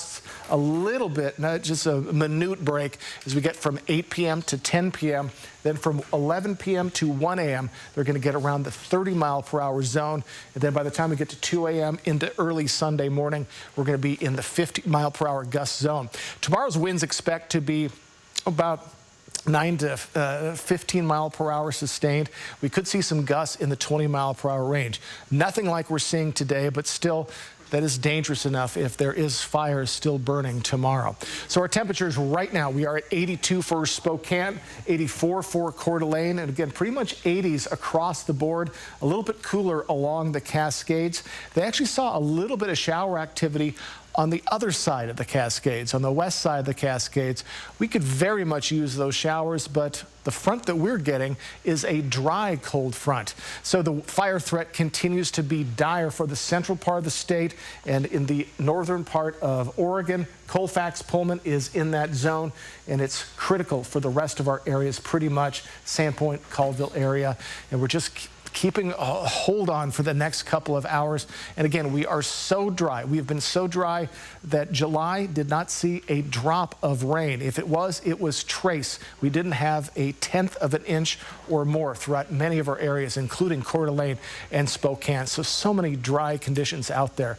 We do have some power outages in places. Yakima, you're just at around 100 people out of power. For Spokane, still around 30 to 40,000 people out of power. You can go to Avista's website if you want to see if you've been turned off by Avista. And of course, other things like traffic lights are going out as well. So that's hindering traffic as we're heading into the evening hours. Humidity, the one good thing, it is going to be moving back to our anchors. All right, Jason, thank you so much. We want to bring you directly to that press conference we've been talking about. We are working on getting you that press conference we've been speaking about with Governor Bob Ferguson and Commissioner of Lands Dave Upthegrove. They'll be speaking with us in here in just a moment. We're working on getting that video here live for you. All right, we are working on getting that. Of course, we have a little bit of technology hiccups here. Working on getting that video live for you of the press conference, hearing from the governor here. But first, we want to go back out to Madeline Mullins, it sounds like, who is tracking the Old Trails fire here. And Madeline, what's the latest that you're seeing here on Northwest Boulevard? Yeah, Natalie, I mean, just in the last 5 minutes, I have seen more air support come in for this fire. They've been circling around, so they've gone back behind the smoke as of right now, but 4 planes came in and were dropping water on the flames, and you can see that dark plume of smoke. That is where those planes were, circling around and doing that, just doing anything they can to put this fire out. And again, this smoke is the dark plumes of smoke right there, more towards the west, but it is moving north across the river by Riverside State Park. And yes, back to you guys. All right, Madeline, thank you. We'll hear more from Madeline in just a second, but we want to take you to this live press conference with Washington's governor. We're joining it in progress. Take a look. That was so bad. Rapidly moving into a crisis situation. I arranged for a Zoom call with folks you'll be hearing from today, but many other local, state officials to make sure that we were coordinated in what we were doing and making sure that we're getting resources where they need to get during this really challenging situation. So obviously been in touch with folks like the mayor and the other folks you'll be hearing from shortly. We appreciate that this is an extremely difficult situation for many Washingtonians. I want them to know we're doing everything we can to get resources out as quickly as possible. We have been anticipating a situation like this. We've been mobilizing for some time, but want Washingtonians to know we're doing everything we can to get help to multiple locations throughout the state. With that, I'll turn this over to Dave Updegrove, our Commissioner of Public Lands, and really appreciate him and his team for the really excellent work that they're doing as well. Dave, I'll turn it to you. Thank you, Governor. The first point I want to make is this. This is an extraordinary fire season. This is not normal. This is unusual. We currently have more than a dozen major fires burning across Washington, over 250,000 acres, with about 450,000 acres burned so far this summer. And we're seeing impacts to structures in Spokane. We also have major fires, some of which are impacting homes and properties everywhere from Leavenworth to the Colville Reservation to Tonasket, Packwood, Mazama, White Swan. Throughout the state of Washington, we are seeing fires raging. And the State Department of Natural Resources is going through extraordinary efforts to deploy every resource available to protect life and property. We have more than 4,000 individuals out fighting these fires in Washington state right now. These are not only Department of Natural Resources firefighters, but also partners throughout the state and throughout the country. We have interlocal agreements we put in place, mutual aid agreements prior to fire season, and we have either personnel or equipment from more than a dozen states, from Florida to Alaska, helping us out. A couple days ago, I requested the governor activate the National Guard, and thank you, Governor, for acting so promptly to make National Guard personnel available. We're going to do what it takes to keep this state safe. Folks who are out there in the path of the fires, I encourage you to please heed evacuation notices. We've seen loss of life already this year, earlier in the summer, from folks in the path of fires. These wildfires can move incredibly fast, and they are deadly. So please heed those evacuation orders. And you can always go to the wildfire portal at the Department of Natural Resources website, dnr.wa.gov, where we've compiled contact information for county emergency management agencies for the most current evacuation information. In addition to heeding evacuation notices, I also encourage everyone to not be the spark that starts the next fire. Many fires are human caused, and so please be safe. There's a statewide burn ban in effect. Please heed that ban and be safe and don't start the next fire. One fire can be catastrophic. I also want to finish by sending my thoughts and appreciation to those that are out there putting their lives on the line fighting these fires. It's not only the firefighters who are running into the woods, but also the personnel that are supporting them back at base camp are putting in long nights, day after day, and I couldn't be more proud of the staff at the Department of Natural Resources, as well as all of our partners, and so appreciative of the Emergency Management Division of the State Fire Marshal's Office and the local fire services who are supporting this work. And speaking of local partners, as this challenge grows in Spokane, we look forward to continuing to work closely with the city of Spokane. And at this point, I'd like to hand it off to the mayor of Spokane, Lisa Brown. Thank you, Commissioner Updegrove and Governor.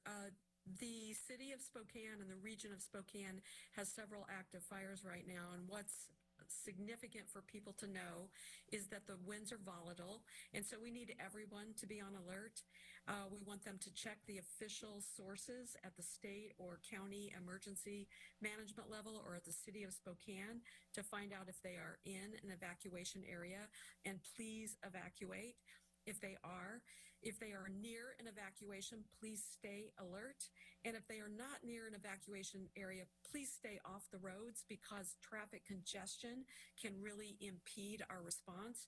And we are helping to evacuate people who are vulnerable and need assistance. And in order for those firefighters and police and other emergency personnel to get there, we need everybody to cooperate and be part of it.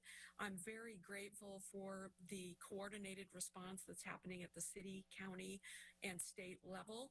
And we're not in a place right now where we can talk about the magnitude of the property destruction, but it is a very dangerous situation. And again, we encourage everyone to heed the official warnings and to check in virtually if you can on everyone you know that might need assistance, and certainly get that information to us if you think that you would like emergency responders to help with the evacuation of people. And thank you very much for all the coordination that's occurring. The Department of Natural Resources, our wildfire response is led by our state forester, George Geisler. So hello, everyone. Like you heard, my name is George Geisler. I'm the Washington State Forester. I've been asked to give kind of a quick overview of the major fires that we are seeing within the state right now and give you a little bit of context. As you heard earlier, we have about 250,000 acres of wildland fire active on the landscape. This is really within about 5 major complex fires that are going on. Obviously, we're speaking about the Old Trail fire in Spokane. Like the mayor said, this is basically 3 fires. There is the Old Trail, Fairview, and then the Austin Lane fire. In that area, there's about 4,000 structures that have the potential threat from this fire. And right now, it is about 3,000 acres. In addition to that, we were able to bring in, there will be a complex incident management team. It is actually arriving right now from California. It's California 7. They are on site to be able to try to provide assistance to not only the locals, but also to help coordinate all of the state as well as national response that is coming to bear on this fire. The next fire that I'd like to bring to your attention is one that is actually northwest of Spokane. This is the Modrite fire. It is actually about 42,000 acres. This is one where the National Guard has rotors that have actually been helping us for about a week now, working with Washington DNR firefighters on the ground. This fire is seeing very active behavior today, and in fact is crossing the lake kind of as we speak on the east side due to the winds. It does threaten about 100 structures that are to the east, and all of those have been prepped. The next fire that I'll update you on is the Kaiser Canyon fire. Kaiser Canyon is on the Colville Reservation. It is currently about 134,000 acres. There are firefighters on this incident from literally 6 different states, as well as DNR, local fire service, and federal fire service. We're working with the U.S. Wildland Fire Service on this fire. This has been going on for over a week now. We expect this fire to continue on for at least another few weeks, and it's very active today, having burned through Nesquelum and a couple of others. It has lost about 25 structures over the course of the time it's been burning. The next major fire that we're seeing is up in the north central part of the state. This is the Sinlahican fire. It is about 37,000 acres, and this one again, it's burning in heavy timber. It is spotting from all distances. It is near the communities of Loomis and Tabasco. On this fire, we actually have a CAL FIRE incident management team. We brought in CAL FIRE under a direct state agreement between CAL FIRE and the Department of Natural Resources.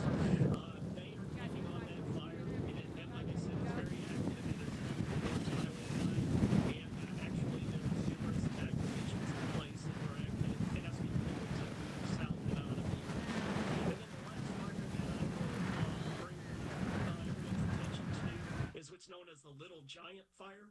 This fire is to the northwest of Wenatchee. It's about 32,000 acres. It has been burning for a little over a week now. This is one where you'll hear from the general that the National Guard are actually mobilizing to right now as we speak. It's near Lake Chelan, and actually throughout the day it has burned significantly and made runs toward Lake Chelan. South of that, there are literally hundreds of homes as well as the state park. All of those are currently being suppressed. The last item that I'll bring up, and you heard this, that we knew that this was coming. We're actually under a severe weather warning, as well as the National Wildland Fire Service has put out a particularly dangerous situation, which is a very rare thing in wildland firefighting, for the combination of drought, fuels, and then also the winds that we are experiencing throughout the day. And with that, I will turn it over to General Jen Walsh. So, General, it's all yours. All right, let me get the mute to work right. Okay, I've been at this business for a while, and I think I'm almost at 38 years, and this is the roughest combination of series of events that I've seen in my career right now.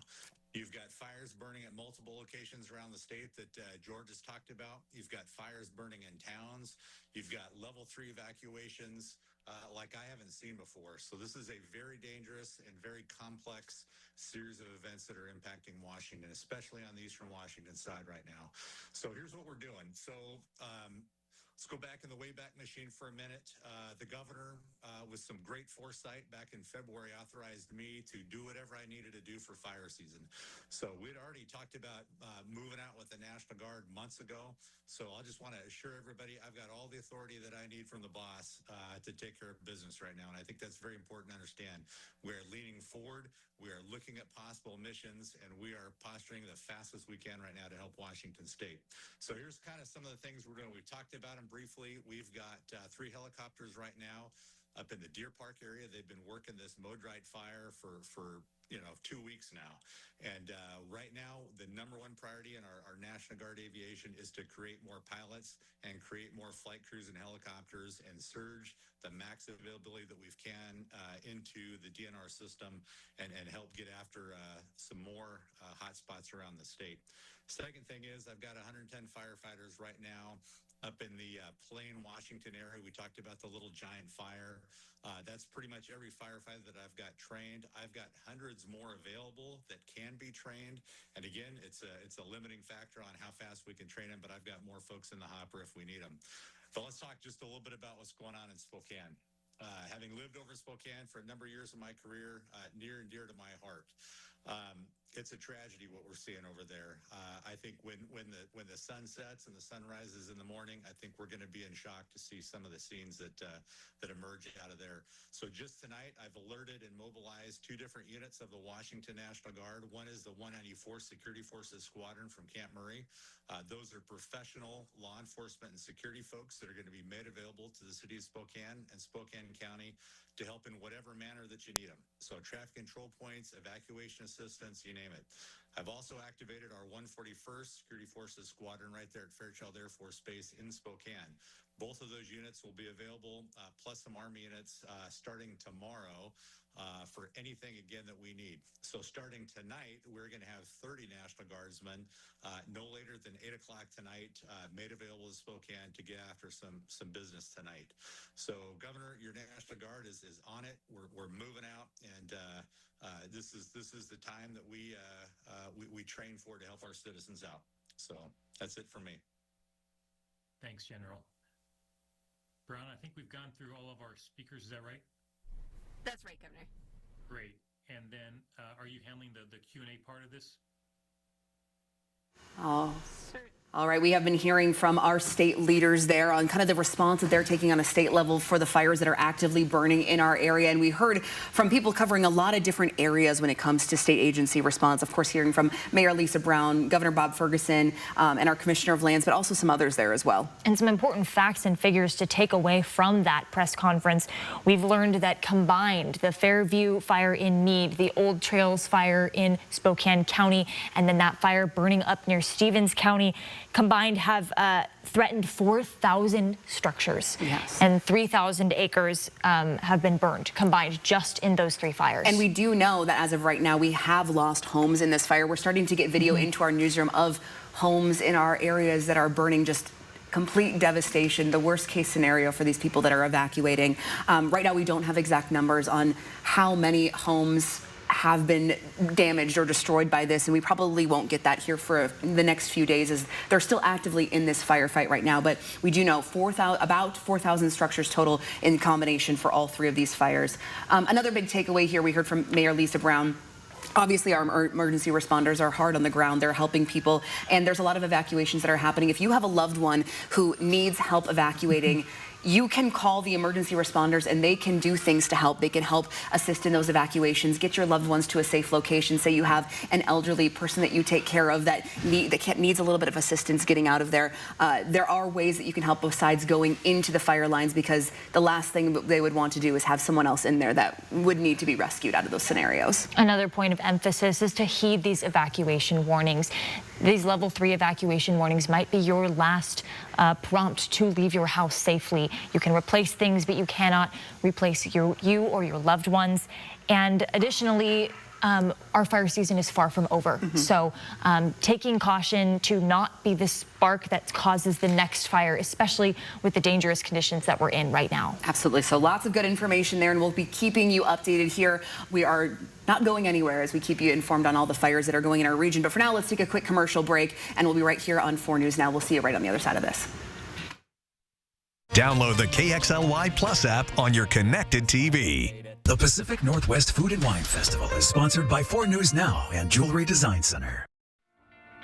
Hi, I'm Richard Freudenberg. I am running for Congress in Eastern Washington, District 5. There's a long list of names on the ballot this year, but if you turn your ballot upside down, I'm second from the top. I'm a retired Air Force JAG with almost 22 years of legal experience. To learn more about me and how I can help you, please visit my website. I am Richard Freudenberg. I approve this message. Thank you for going the extra mile. I appreciate your vote. Paid for by people for Richard Freudenberg.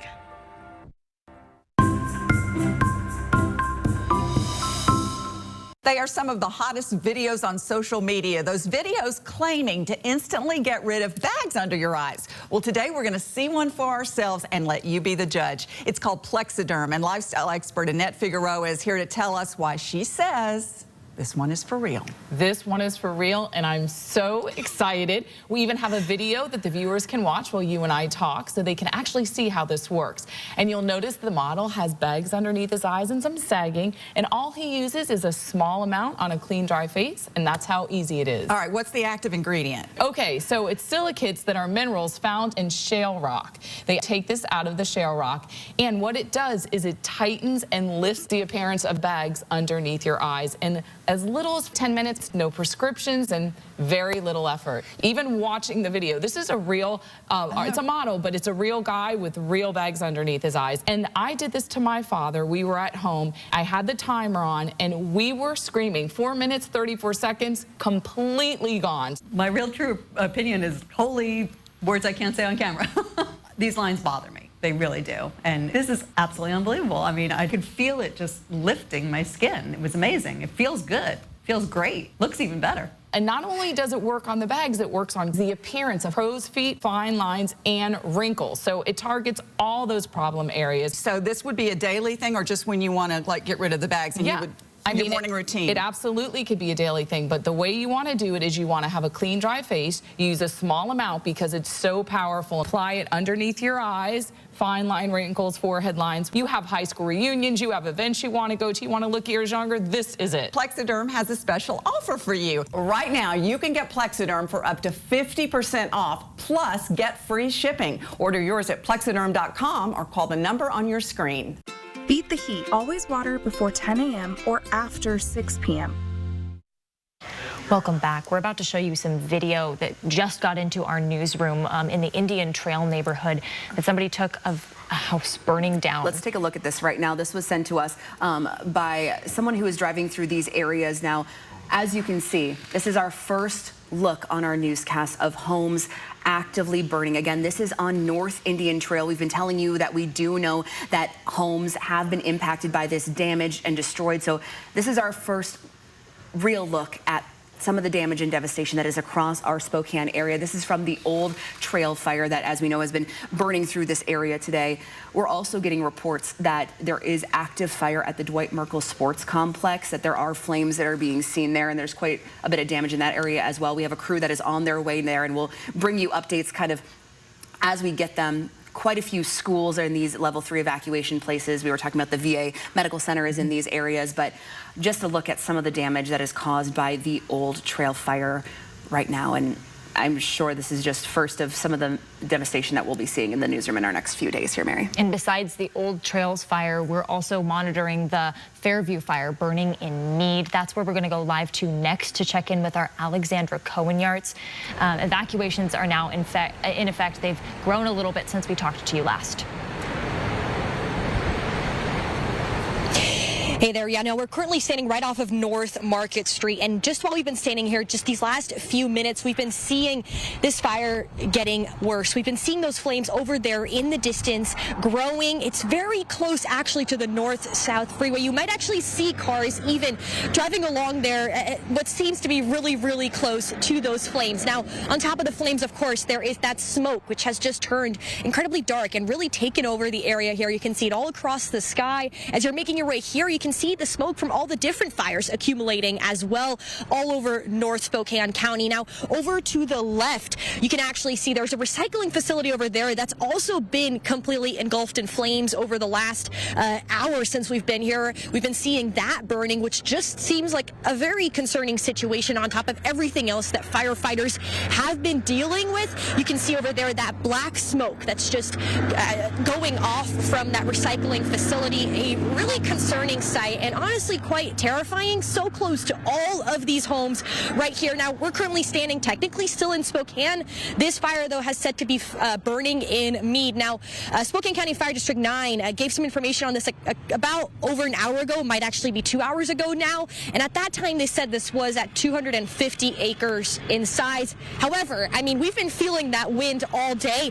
Chances are high that it's grown since that time period, so we're still waiting to get an exact idea of how much it has grown, the exact size that this fire is, but we'll make sure to give you updates on that as they come to us. On top of that, we've got that heavy smoke smell. You probably can't see that on air, but if you live in the Spokane County area and you step outside, you can definitely smell that, which is again just adding to that scared feeling that's really surrounding our area right now. Now, if you do live in this area and you've been evacuated, Northwood Middle School is where there is an evacuation center for families to go and take shelter as firefighters continue to work on this fire. Of course, we're going to be following it very closely. We'll continue to give you updates both here on live TV, social media, as well as, of course, KXLY.com as we continue to get more information on it. Reporting live, Alexandra Cohen-Yarts, 4 News Now.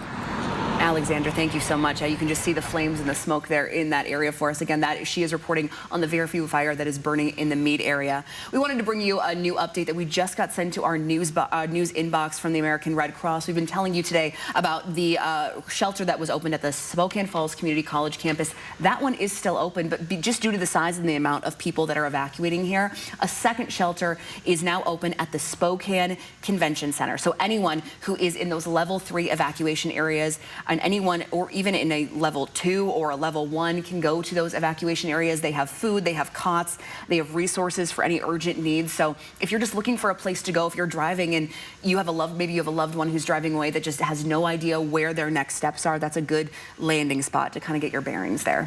Absolutely. We're going to switch gears here and send things over to Jason Valentine, who has been tracking this weather alert. They've been warning us about this all week. Jason, what's new? Well, we are still seeing those heavy winds throughout our areas. From our Skycam, it looks like a darn beautiful day. It is just off to the right here of our screen where all the fires are happening up north. We're getting close to the sun getting a little bit low, so a little bit of more longer shadows as we head into our evening hours. 31-mile-per-hour winds right now sustained in Spokane, and again, we expect winds to be heavy for at least the next couple hours, if not through 10 to 11 o'clock tonight. So the firefighters are in for quite the fight this evening. 19-mile-per-hour winds for Coeur d'Alene. It's much lighter along the Idaho Panhandle. We're right in those middle 20-mile-per-hour winds in the central part of the state.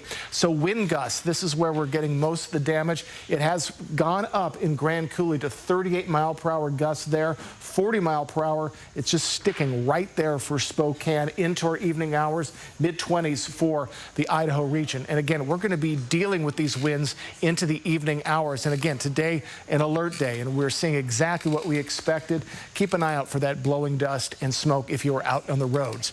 So we do have a fire weather warning or a red flag warning with the additional particularly dangerous situation. So there are 3 criteria that goes into a red flag warning: low humidity, hot temperatures, high winds. We have those 3 in spades, but as we get into this dangerous situation, it has also been bone dry throughout our areas. And again, that is fuel for all of these fires going on right now.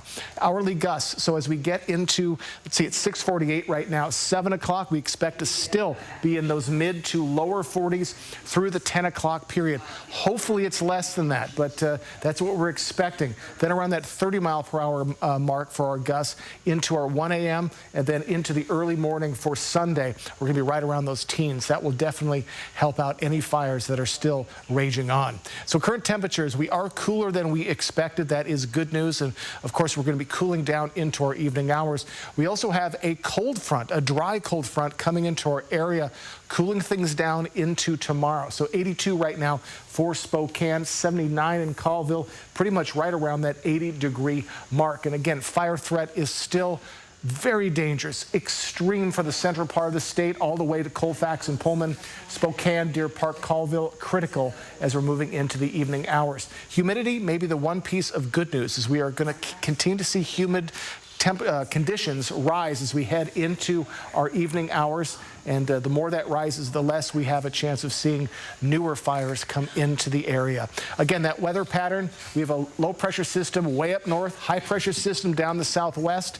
They're kind of meeting in our regions, and that is bringing in those high winds, also bringing in those cooler temperatures that we're seeing tomorrow, Monday and Tuesday. Also, we have between 30 and 40,000 people who are out of power in the Spokane County area. Again, Avista has a map if you need to see if your area is in there. And also going up the Coeur d'Alene into the Colville area, there it is. There we're looking at about 10,000 people who are out of power. So again, that is a continuing situation. So our air quality is taking a bit of a dip as we're heading into the hours, evening hours, 76 right now, still in that moderate zone where we have been. But if you're in the line of fire, again, we're seeing winds from the southwest. If you're in the line of these fires going on locally, you're going to be seeing smoke after smoke into the evening hours. Our current air quality is still holding tough for much of the region, but Colville, Omak, still looking at the unhealthy air. Quick look at our 7-day forecast. Tomorrow is 76. Again, quite a lot of haze is expected tomorrow. Winds sustained 10 to 15 mile per hour. We'll see gusts up to 25 miles per hour. So still not completely out of the woods for fuel for these fires, but much better than today. 81 for your Monday, and then we'll be getting back to the 90s as we get to the latter part of the week.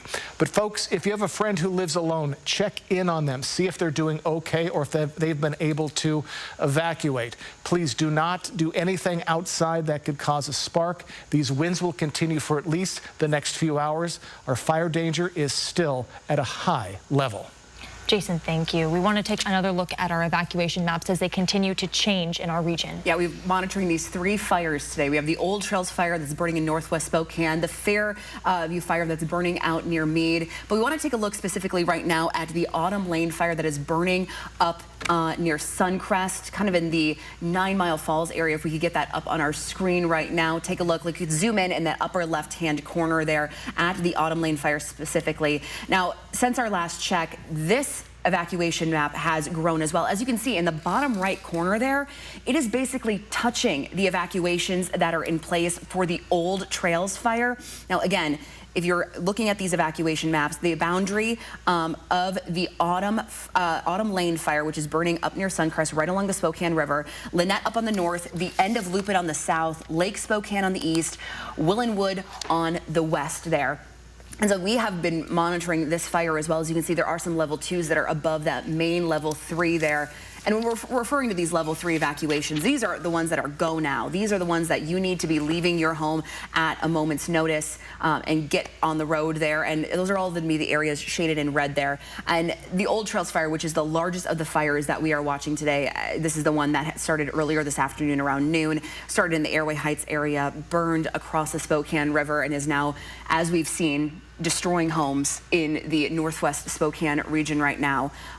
We have crews that are scattered around all of these fires right now. We're going to send things over to Madeline Mullins, who's been monitoring the Old Trails fire all day. Madeline, what can you tell us? Well, Mary, I mean, conditions are the same since I last talked to you, but we're starting to see some more black smoke plumes shoot up off past Riverside State Park, just where the fire had jumped the river from where it originally was. Yeah, you can take a look at those black plumes of smoke. Those are relatively new, and that's just contributing to the larger plume of smoke that we are seeing here in this area. And we are starting to smell it over here. It definitely is smelling smoky, and we are experiencing lots of wind that's definitely pushing that smell and that smoke this way. You can take a look at the ridge dipping down into Riverside State Park that is near Bull and Pitcher, and lots of, you can't even see through the smoke. It is so thick, an orange black color. Right there where the smoke is originating, that is where some homes were standing, and we can no longer see some of those homes just because of how thick the smoke is. And yes, this is migrating, and the smoke is moving toward northwest in this area, and so we are continuing to monitor that, and we will keep you posted on any updates over here. So live in Spokane, I'm Madeline Mullins for News Now.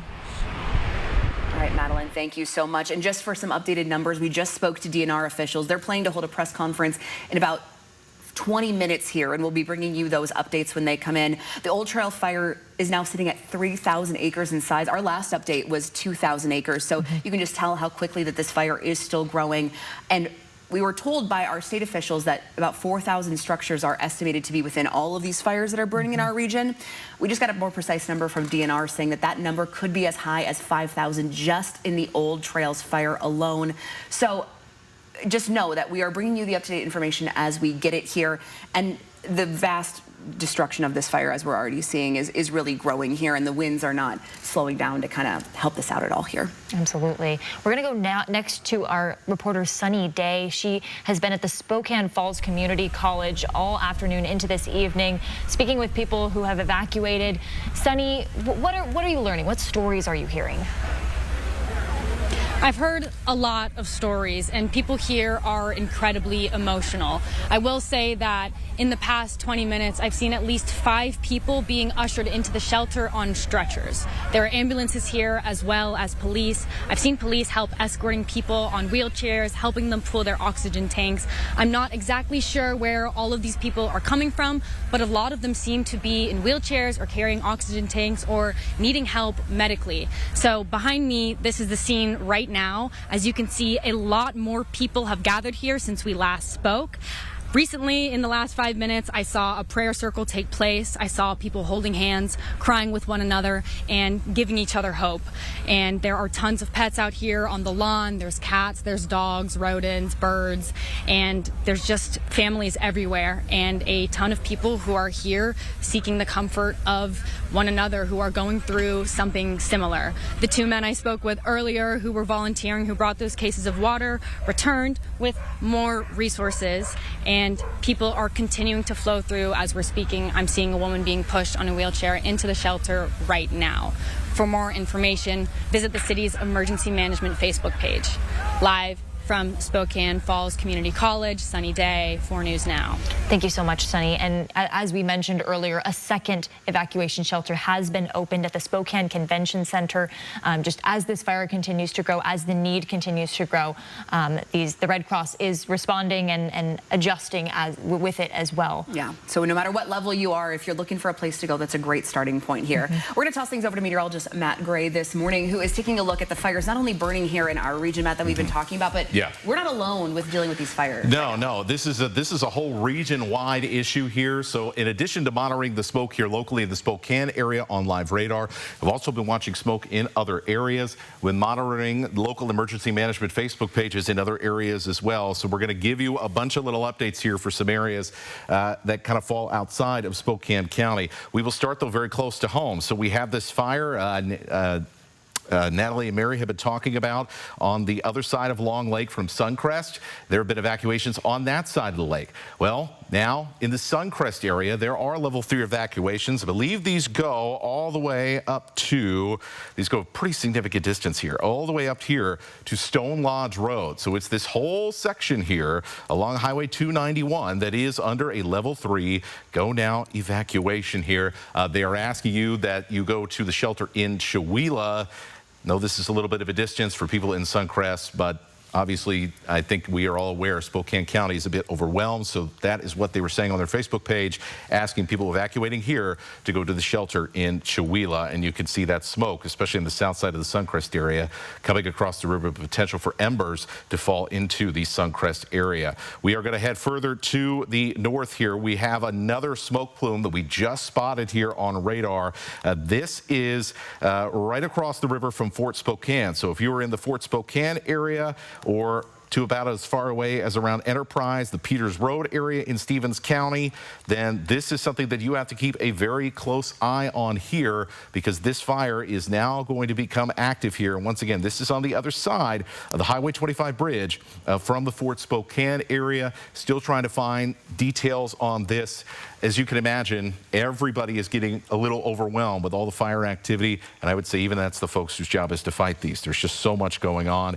This is another area of smoke here. There is no rain on radar. It is all smoke here. So you've got another fire. Based on what we've been watching so far today, it is somewhere in this basin here out to the east of Fruitland. So folks in this area, especially with how fast everything is moving, you may not get official notifications with fires as they continue to spread in these winds. If you feel unsafe, you need to leave. That is the main, I think, takeaway here as things continue to accelerate with more fires becoming more active around the region. We've also been, of course, keeping an eye on this Moderite fire. The whole town of Inchelium, without power for a couple of days, has been evacuated here.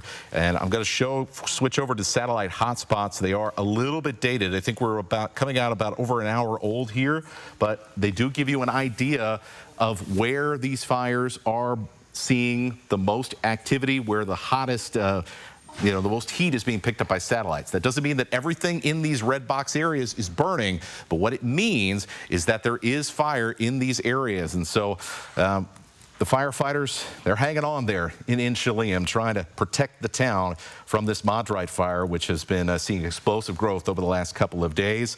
We then track over here. There are hotspots of the Kaiser Canyon fire. I believe there was another level 3 evacuation for the Moses Mountain area that got put in place earlier this afternoon. And then we have this. This is the Sinlahican fire. I'm going to read you directly here from the Facebook for Okanagan Emergency Management that we have basically everywhere on this side, on the western side of the Okanagan River in this area. That is the worst arrow of all time.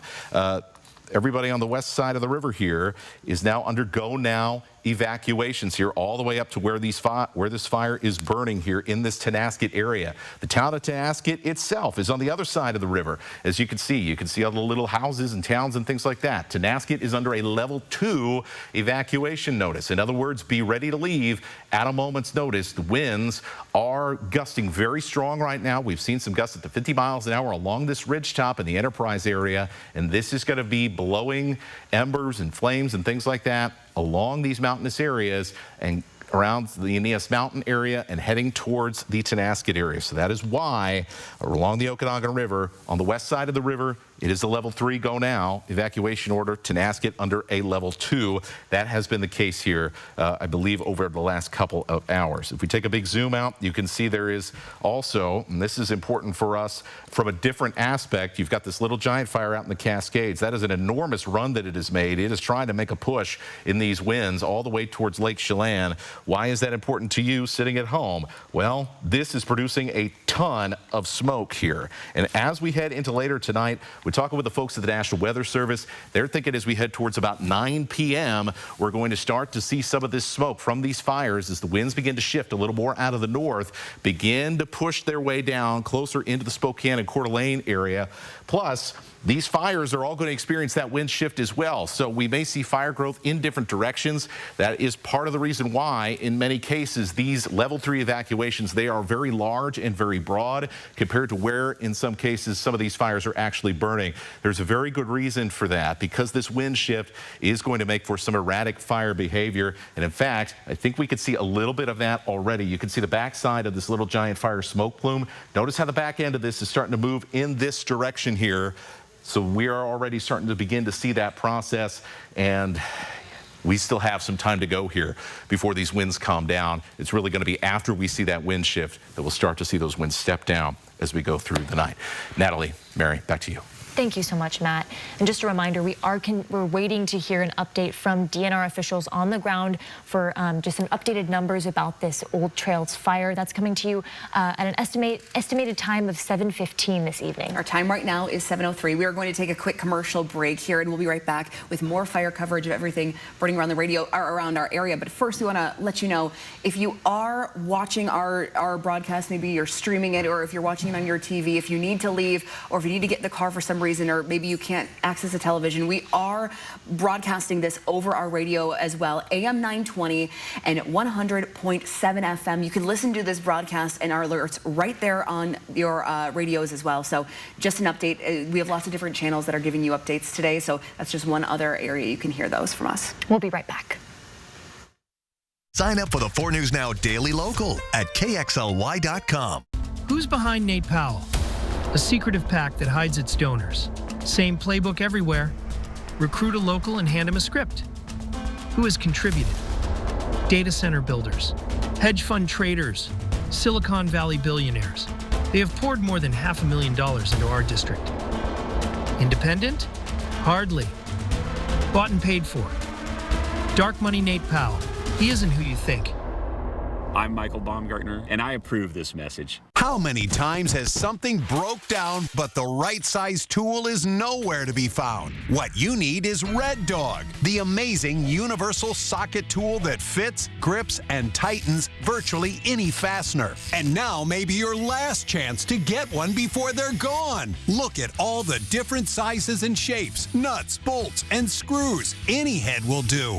Red Dog grabs on tight and locks into place fast. It replaces hundreds of different tools, yet it's smaller than a battery. 54 telescoping steel pins mold around any object. Then, up to 150 pounds of torque knock out rusted fasteners. Attach the deluxe drill adapter and drive screws into concrete with ease. Don't let a stubborn project ruin your day. Red Dog grabs on tight. Plus, it tackles odd jobs with precision and speed. No more heavy toolboxes or guessing which size to use. With Red Dog, you'll never search or guess which tool to use again. Look, you could use a ton of different tools for this project, but we did it fast and easy with just one Red Dog. Amazing! You could spend over $100 for a socket set, or you can get the incredible Red Dog for just $19.99. But wait, there's breaking news. Red Dog may be discontinued. Due to rising costs and supply chain shortages, Red Dog is stopping manufacturing immediately. There's a strict limit of 3 per order while supplies last. You still have time to get your very own Red Dog, but you must act fast. Once the current inventory is gone, it's gone forever. The amazing Red Dog. Order now. Call 1-800-519-4846. That's 1-800-519-4846. Or visit byreddog.com.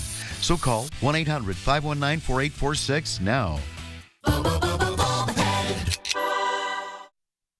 Welcome back. Your time right now is 7:06. We wanted to bring you a breaking news update that was just confirmed here in our newsroom.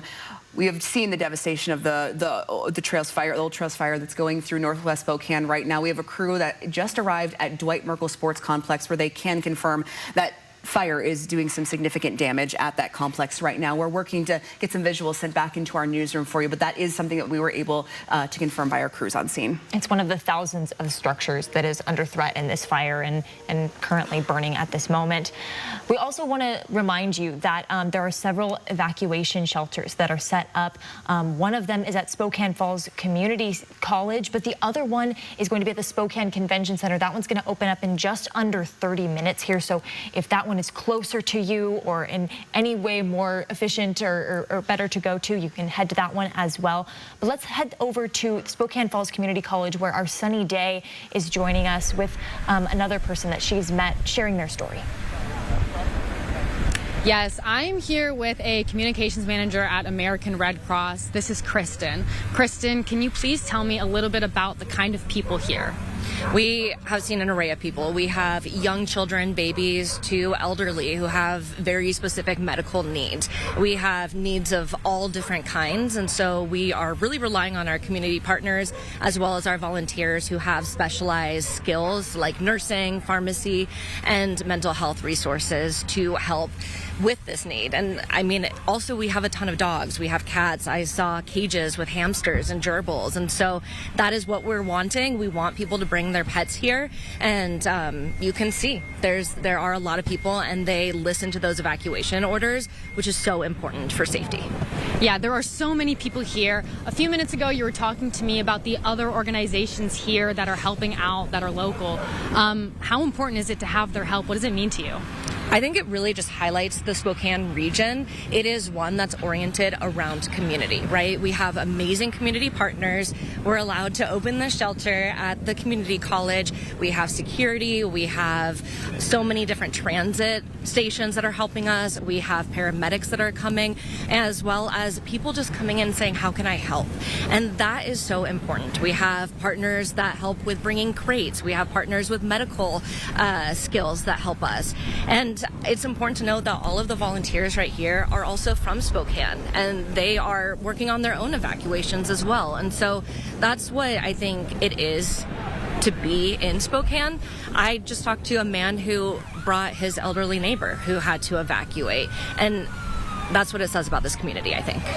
Yeah, the community is incredibly tight-knit. And Kristen, you were just telling me that you had to evacuate, and here you are at the shelter. Why is that? Why are you here? I think it was so important, right? I mean, we were evacuating. I have a 2-year-old and a 5-year-old, and so trying to explain it to them, and then knowing that the evacuation center was open, my husband came and dropped me off. And so that's where we were at. There's a need to be compassionate. It is scary in these situations. It's scary for everybody. It was scary for me to have little kids. You don't want them breathing in that smoke. You don't know what the situation is going to handle with the winds. And I think that's what a lot of people are dealing with right now. And it's so important to talk and give compassion and show that community that everything is going to be okay, because the reality is some people don't know what has happened. And that is scary for people. Thank you so much, Kristen. Thank you so much. I'm so glad that your family is okay. The shelter will be here for as long as evacuees need it to be, and they're here to help. They're here to be there for you. So, live from Spokane Falls Community College, Sunny Day, 4 News Now. Wow. Thank you so much, Sunny. And we just want to remind you from that press conference with Mayor Lisa Brown that first responders in the city of Spokane are offering to help assist with evacuations. If you know someone who is vulnerable, who can't leave on their own, they're asking you to contact them. They will help you figure that out. They just really want everyone to get out of this safely. Just a reminder, if you know someone that you love that is in these areas that are seeing evacuations today, give them a call, check in, make sure that they are aware of the evacuations, and that if they do need help, there are resources out there that are available for them. All right, let's check back in with Jason Valentine today. Taking a look at these wind speeds, a little bit of good news, Jason? I would say a little bit of less bad news. Less? Okay, that's fair. I think that's a better way to put it. Good good Saturday, excuse me, my goodness. 25-mile-per-hour winds, so down 5 miles per hour for Spokane. We will take anything we can get throughout our region. Staying right in the teens for the Panhandle, and it's gone down as well. Ritzville, Moses Lake, Grand Coulee. Now our gusts. 34 for Spokane, down from 40 miles per hour. Again, not optimal, but better than it has been. 31 mile per hour in Ritzville. Grand Coulee was up to the 40 mile per hour gust just an hour ago. So we are seeing winds slowing down, but still there's the potential for more winds to be coming into our regions. We are looking at, again, for the fire hotspots up in the northern part of the state. And what Matt Gray was talking about earlier, here's that smoke coming in from those regions. This is at 9 o'clock tonight, so in 2 hours. Then it will reach the Spokane area. And again, this is a little behind on the new smoke coming into the region. So we do expect to see air quality taking a hit as we get into our overnight period into tomorrow. So just be prepared for really a slow go tomorrow for air quality. So again, we are still in this fire weather warning until 11 o'clock tonight. And it is dire with all the dry conditions out there. Just a lot of kindling for all of these fires. Now, this is the possibilities of gusts for Spokane. We expect in the next hour to be possibly in the 40 mile per hour range, but hopefully we stay right in the 30 mile per hour range. And then we're going to stay in the 30 mile per hour range after we get to 11, and then even slower as we get into our overnight period. So we do have slowing conditions on the way, but the potential is there for still more 40 mile per hour gusts as we go into the next couple of hours, and they're going to be critical the next couple of hours. Temperatures, we are starting to dip as we're nearing sundown. 79 for Spokane, 80 degrees in Ritzville, 81 in Coeur d'Alene. Luckily in Grand Coulee, it's starting to cool down even more. But again, extreme fire threat for much of central Washington into northern Oregon. Colville and, Colfax and Pullman are included in that. Colville, you're in the critical zone, and in Spokane as well. So we're just going to be holding on into the evening hours. But again, we have some more good news or less bad news. The humidity will be going up, which is another factor with starting fires. We're going to get back from around 20% to 45% overnight. So that is going to be helping matters very much. Now, the weather pattern continues to push air into our areas. We have a dry cold front coming into our region. It is going to cool those temperatures down tomorrow, but it's kind of fighting with the high pressure system and just putting that wind into our area, and that will continue. We're going to see cooler temperatures for the next 2 days. Also, power outages continue. I just looked at the Avista website. They have just under 40,000 people, customers, who are without power. And if we go up the Columbia River up into the Colville area in that region, there's about 10,000 people who are out of power along that route. So power outages could continue into the evening hours. Again, we're going to be looking at air quality very soon with those smoke coming in from the northern part of the state into Spokane and Coeur d'Alene. Right now we're at 76 in the moderate zone. And take a look at our current air quality. Sandpoint, you have just entered the unhealthy zone. Excuse me, even a little pocket of very unhealthy. Colville, Omak, you are still in that unhealthy zone. Spokane holding on, but I do expect to see that air quality to get worse. Finally, a look at our 7-day forecast. 76 for your Sunday. That is tomorrow. Winds again right around 25 mile per hour gusts. Not out of the woods, better than today. Then we'll start to warm back up into our next work week. So folks, I know there's a lot of anxiety out there tonight, and rightfully so, but just focus on getting your family safe tonight and your friends. Let them know. Maybe they don't watch TV or listen to the radio. Maybe they're unaware. Please try and call people you think might be in the zone of evacuation if they need to be getting out. But folks, get ready for more wind before it slows down overnight. All right, Jason, thank you so much. Let's take another look at these evacuation maps for the fires that are burning around our region right now. Starting with the Fairview fire that is burning over in the Meade area. Since we last checked, it looks like that these level 3 evacuations have been expanded for the fire that is burning near Meade. If we could go over to the right-hand side of the screen here and take a look at that one. Well, while we're getting this map to move here, this is the one that we've been showing you. Alexander Conyarts is live at right now. The top boundary of this is the Mount Spokane Park Drive. That's on the north, Orchard on the south, Market on the west, and Forker on the east. Now, this evacuation has expanded a little bit south, it seems, since our last check-in here, and we're continuing to monitor that one as well. Also, we're taking a look at the Old Trails fire. This evacuation, these level 2, level 3s. The level 3, the go now, is going to be what you're seeing shaded in red. That level 2 is going to be that little small area on the east side of Division there. that is yellow for us.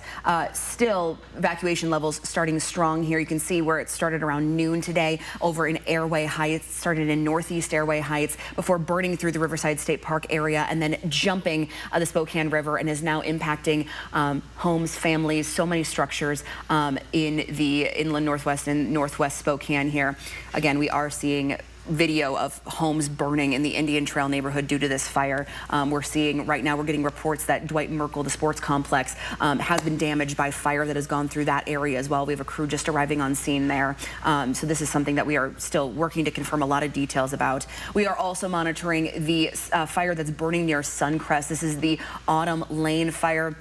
This one has been also continuing to expand throughout our, we've been on the air here. It's probably updated 3 or 4 times here. You can see kind of on that southeast area, it's almost touching the evacuation zone of the Old Trail fire. It's just across the Spokane River from it there. So all these fires are burning in very close proximity. There's a lot of evacuations that are coming out of the same area here. So if you are one of those people that is evacuating, make sure that you are having a little grace, but you're also being safe as you're doing this. Do not walk in the middle of the road. Make sure you're not walking into these fire zones as police are working to evacuate people out of these areas here. The Suncrest fire, we are getting told too, and now this map that we're showing you, this is only Spokane County Regional Communications, and Matt's been touching on other fires that are burning across our area. We do know that there's a fire burning across the Spokane River here in Stevens County, right there in the Suncrest area. That's also prompting level 3 evacuations for people living in that area as well. So thousands of people impacted by these fires. And again, we're seeing a lot of destruction out of all of these, but especially the Old Trails fire that is burning in Northwest Spokane. And we have reporters at several of these fires stationed around the inland Northwest. We're going to check back in with Madeline Mullins, who's been following the Old Trails fire since it broke this afternoon. Madeline, what are you seeing? And earlier you showed us multiple air units helping support this fire. Have you seen any other efforts to try to dampen the flames? Yeah, Mary, earlier we saw quite a few helicopters dumping into the river to pick up some water. It seems that those helicopters are no longer here, but we have seen some airplanes come through to try and put some of these flames out and help in any way they can. It's hard to see right now because the smoke is so heavy. They are flying behind the clouds, and really the visibility has gotten much, much worse. I mean, the smoke, it just looks like it is creeping closer to us. It's hard to see through it at this point.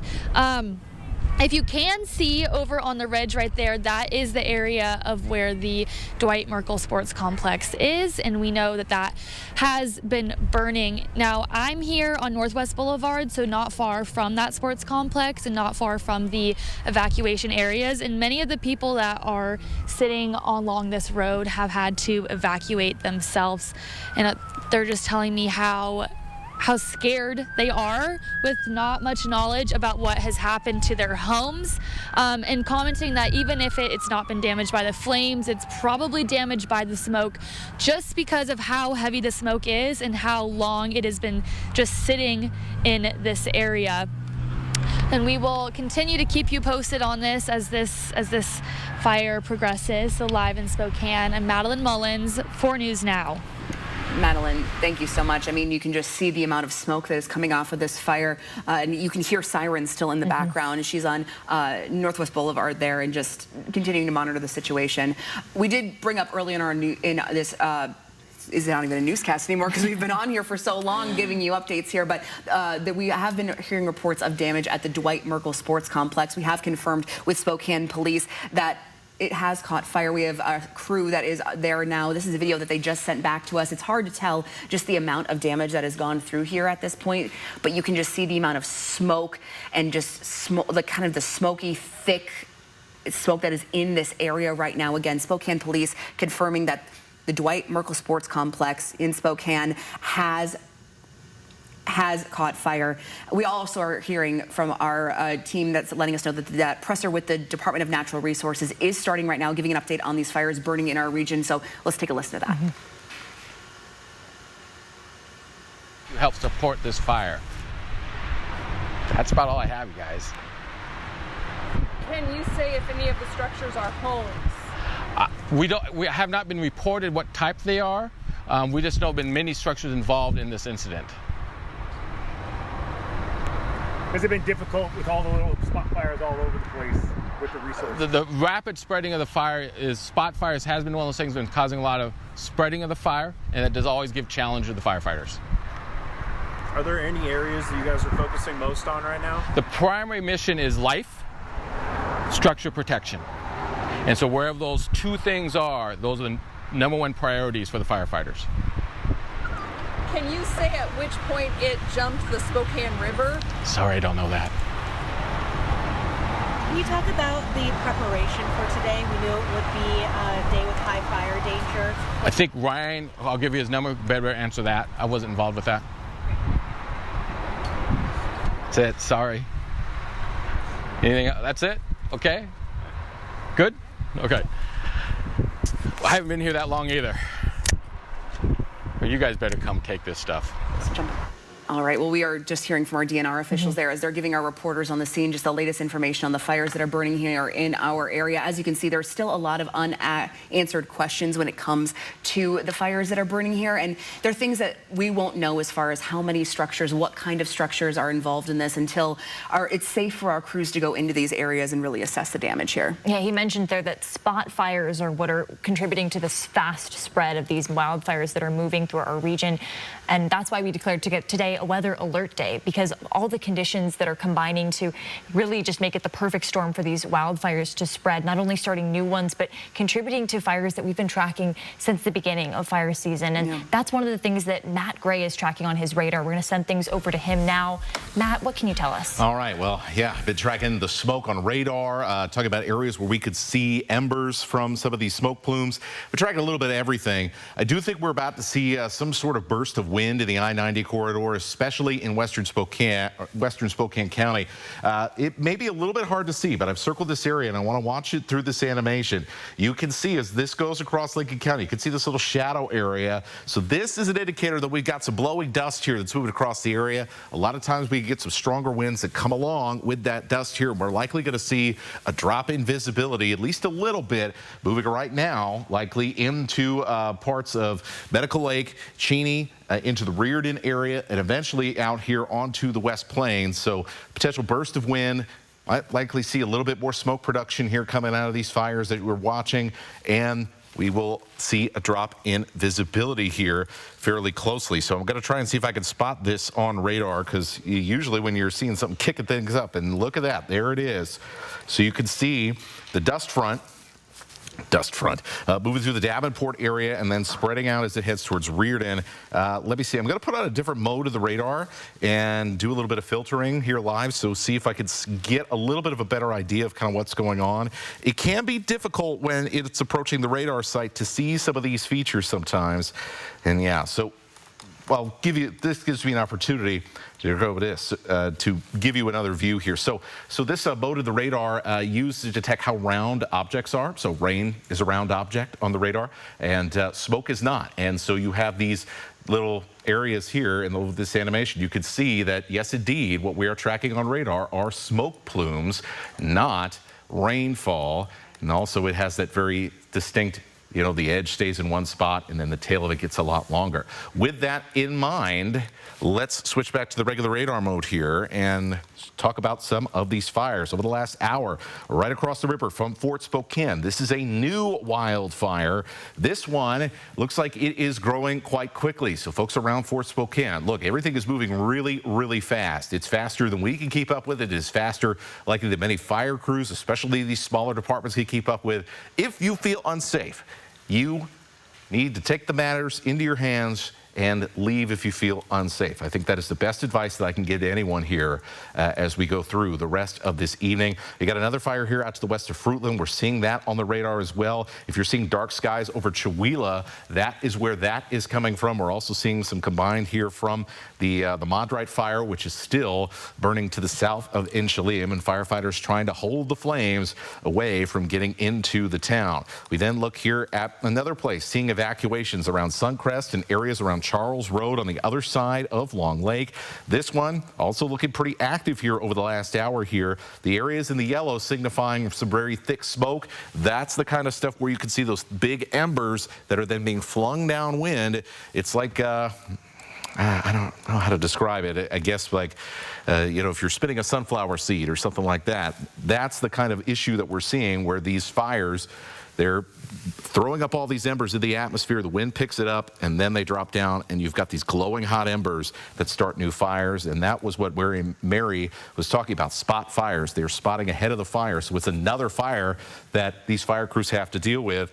And it's, I tell you what, very concerning to me that, and I'm going to stop the animation here before I send it back to our anchors, that we continue to see these very heavy returns around the Indian Trail neighborhood down towards 9 Mile Road, because that is signifying really thick smoke that is coming out of this area that does appear to be actively burning. So, yeah, not really implying very good things are happening in that part of the fire line. Yeah, not a lot of good things happening in a lot of places of these fire lines. Meteorologist Matt Gray, our weather team, working incredibly hard today to let us know what's happening all across our region. We want to check back in on that fire burning in Meade, the Fairview fire. Our Alexandra Konyartz is live in Meade. She's moved slightly since she last checked in with us. Alex, why don't you give us a look around your new location? Natalie, Mary, we've moved locations now. We're just off of Peone Road, which is in the Meade area, where you can see smoke has just surrounded the entire area, this thick black smoke. Now, I was just talking to some neighbors in this area, and they're telling me just how much they've seen this fire grow in such a short amount of time. And you can see really those heavy winds there carrying that smoke at such a fast pace, just across fields, across areas with clearly structures, homes, people's properties. So it is quite devastating just to see the impact of all of this. Now, with all of these fires going on, we haven't actually gotten an update on the exact size of this. Now, the latest number that we got now over 2 hours ago was that is at 250 acres. However, it is looking like it has grown quite a bit since that time. Now, there are evacuation orders in place in the Meade area for this fire. It is burning really close to North Spokane as well, though, and even while we're standing here, we can see the smoke building up from other fires that are happening in the area as well, especially impacting here in North Spokane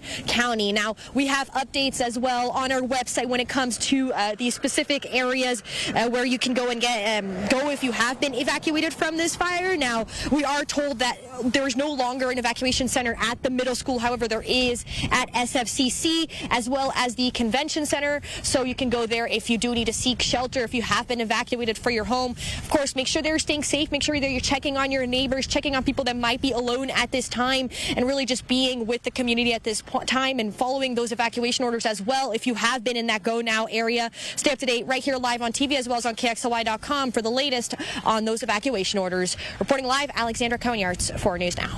Thank you so much, Alex. And that evacuation shelter at the Spokane Convention Center should be opening up in just the next few minutes here. Just another option for you as you continue to manage this emergency state that we're in. Yeah, and if you just need a landing point, if you're driving and you have no idea where to go, it doesn't mean you have to stay there. You can just maybe have a quick bite to eat, get a drink of water, and figure out your next steps. And there'll be a lot of resources there for you. Now, we did bring you that news conference with the Department of Natural Resources a few minutes ago, and our Derek Strom was attending that news conference. We want to check back in with him. Derek, are there any big takeaways when we're learning more about the fires that are burning in our area from the DNR? Natalie, we're here at Spokane County Fire District 10 Station 5, where we talked to DNR just a few minutes ago. And Guy Gifford from DNR was able to tell me that the Old Trails fire is currently around 3,000 acres. They estimate that around 5,000 structures are threatened by this fire right now. We know they weren't able to estimate how many. Another thing they were focusing on is the mobilization of resources from across the state. We've got a Bureau of Land Management truck right behind me that just passed by. I'm seeing fire vehicles from the fire department out here as well. They did say they're still kind of getting their bearings and starting to learn more about this fire. You can see the smoke behind me. We've got aircraft that have been circling the skies around here since we've been here. They don't know exactly where all those aircraft are coming from or how many there are right now, but they're hoping to continue to get more resources on this fire and continue to try and get it contained as best they can. Live in Airway Heights, Derek Strom, 4 News Now. Derek, thank you so much as we're just learning more details about these fires. And as he mentioned, DNR couldn't give us any specifics about how many homes have burned, what types of structures have been burned in this, but we are getting video from people out there seeing homes that are being clearly impacted by this. You saw the video there on your screen of North Indian Trail, some homes damaged or completely destroyed by fire, and just the devastation that people are experiencing as they're driving away from their homes here. And it's probably going to be some scenes we're seeing for the next few days here, Mary. And it's important to remember as we're taking a look at this from far back, looking at these evacuation maps, seeing the wide expanses of land that this is impacting, it goes down to the level of individual homes. Individual homes have been lost. The city did confirm that. We don't know exactly how many, but that is going to be the story for many people in our area. Absolutely. We're going to take a quick commercial break here, and we'll be bringing you updates all throughout the night of any new developments with any of these fires, so stay with us here on 4 News Now. Live stream KXLY Plus on the 4 News Now app. 4 News Now is brought to you by Gold Seal Plumbing. Idaho's crown jewel ranked #1, a quick drive to playtime paradise. Tee off in style, then keep the fun going at the casino. Secure your tee time online at cdacasino.com/golf. Circling Raven Golf Club at Coeur d'Alene Casino Resort Hotel. Did you know that Spokane Hyperbaric Center uses oxygen to reduce pain, inflammation, and swelling? I didn't know that. Did you know that hyperbaric oxygen therapy promotes new blood vessel growth, fights infection, and releases more stem cells from your bone marrow? I didn't know that. Would you like to know if Spokane Hyperbaric Center is the right choice for you? Go to hyperbarichope.com to find out. Spokane Hyperbaric Center gave us hope. And now you know. These days, everything costs more, and Michael Baumgartner is making it worse. His votes for cost-raising tariffs and support for the war in Iran have cost us billions, raising gas and grocery prices for Eastern Washington families and hurting farmers and small businesses. Independent Nate Powell will fight to make life more affordable, end reckless wars, root out corruption, lower gas prices, and raise wages to help Washington families. Firehouse PAC is responsible for the content of this ad. Are you one of the millions of people living with bladder control problems and on Medicaid? Then stay tuned for a free offer from ActiveStyle. Hello. At ActiveStyle, we understand your needs and offer convenient, discreet home delivery of a variety of incontinence products. And they may be available at no cost to you if you're Medicaid eligible. When you call us, a personal incontinence consultant, someone like me, will help you find the right product that is both comfortable and makes you feel secure. If the fit is not right, we'll send different products until you are completely satisfied. That's our Get It Right guarantee. Your privacy is assured. Our incontinence products arrive direct to your door in discreet boxes, so no more embarrassing trips to the store. If you or someone you know is incontinent, call us now. And if you're Medicaid eligible, we'll send you a free sample. If you're on Medicaid, call for your free sample. ActiveStyle is the most convenient and discreet way to get your incontinence supplies. Call 1-800-521-3875. So you want somewhere to play? We got you. A nice, relaxing stay? We got you. Wanna be entertained? We got you. Wanna play golf all day? We got you. Coeur d'Alene Casino. And winning is just the beginning.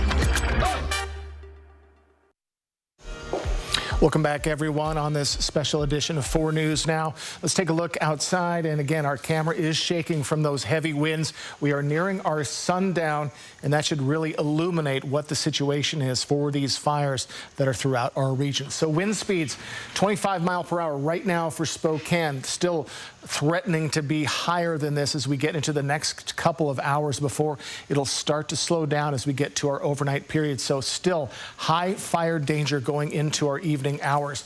34-mile-per-hour gusts right now. We're up to 39-mile-per-hour for gusts, again, for Grand Coulee, that area. Again, they've been dealing with fires for some time. Also, as Matt was mentioning just about 5 minutes ago, we have dangerous dust coming in to the Spokane area. We're starting to see some bad visibility in St. Mary's, in Ritzville, in Dayton, Connell, and Hanford. All of our areas could be affected by smoke and blowing dust for the next couple of hours. So again, if you are on the road, please be very careful. So this is our smoke forecast. And again, this isn't accounting yet for the smoke right now in the Spokane region, but we are looking at the smoke to the north coming down into the Spokane region, into Deer Park, and that's going to continue into tomorrow evening. So our air quality should likely be taking a hit, and it's already taking a hit if you are northwest of where we're seeing the fires coming from, or excuse me, northeast of where the fires are coming from, because our winds are mostly coming from the southwest to the west. So take a look. We're still until 11 o'clock tonight in this particularly dangerous situation of a red flag warning. And again, that is due to those just dry conditions throughout our areas. Every place has been just ready for a fire to break out, and we just had pretty much the perfect combination for today to happen.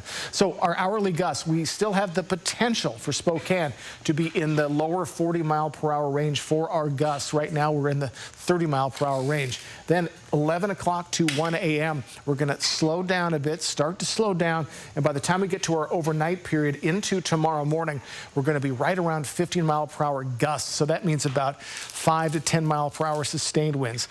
We should be seeing gusts, though, tomorrow afternoon around the 20-mile-per-hour zone. So that's not completely great, but it is much better than we're seeing today. Also, some good news. We're looking at humidity very soon rising above that threshold, which is around 15 to 25% for that red flag warning. We're going to be above it as we get to our overnight period, and rising humidity will at least help with new fires from starting up. So that is some good news. 79 right now for the Spokane region. We're going to continue to see, again, cooler temperatures as we move along into the next couple of days. 78 right now, Ritzville, already 66 in Ellensburg with some heavy winds continuing there. And we're just going to continue to see, again, a cooling down period because we're going through right now a dry, cool front. Also on our satellite, we're keeping a close eye on those fires up to the north of our regions. They are getting fed plenty of fuel from tonight, and they're going to continue to into the early hours of tomorrow, again, making those bad situations even worse. So our thoughts are with all of the firefighters tonight.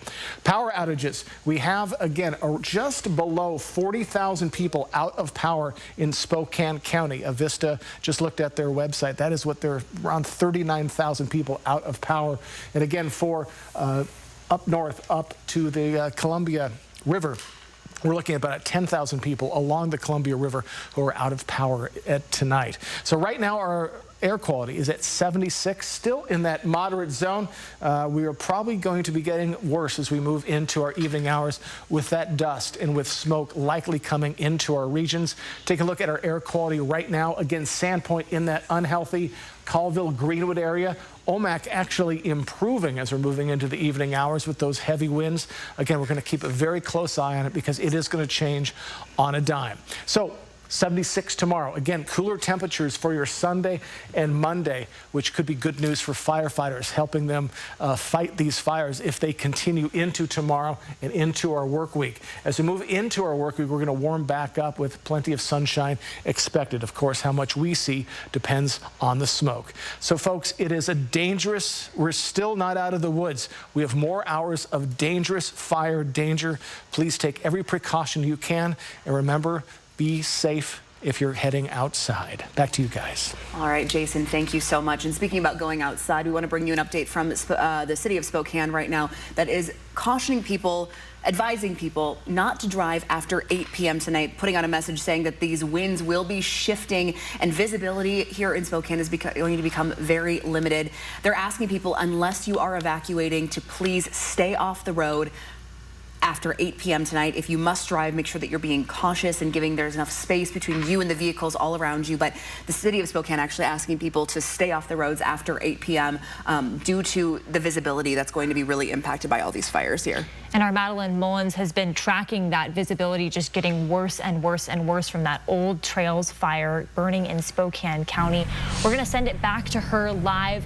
Madeline, what does it look like out there right now? Yeah, well, Mary, what we're focusing on right now, the most recent development, is actually this plume of smoke that's been growing, developing for the past couple of minutes now. That's just south of where the Old Trail fire is burning, and we've seen multiple cop cars in that area while that smoke has been growing. But looking at that, it is very small in comparison to the smoke that we are seeing from the Old Trail fire, and it just continues to grow.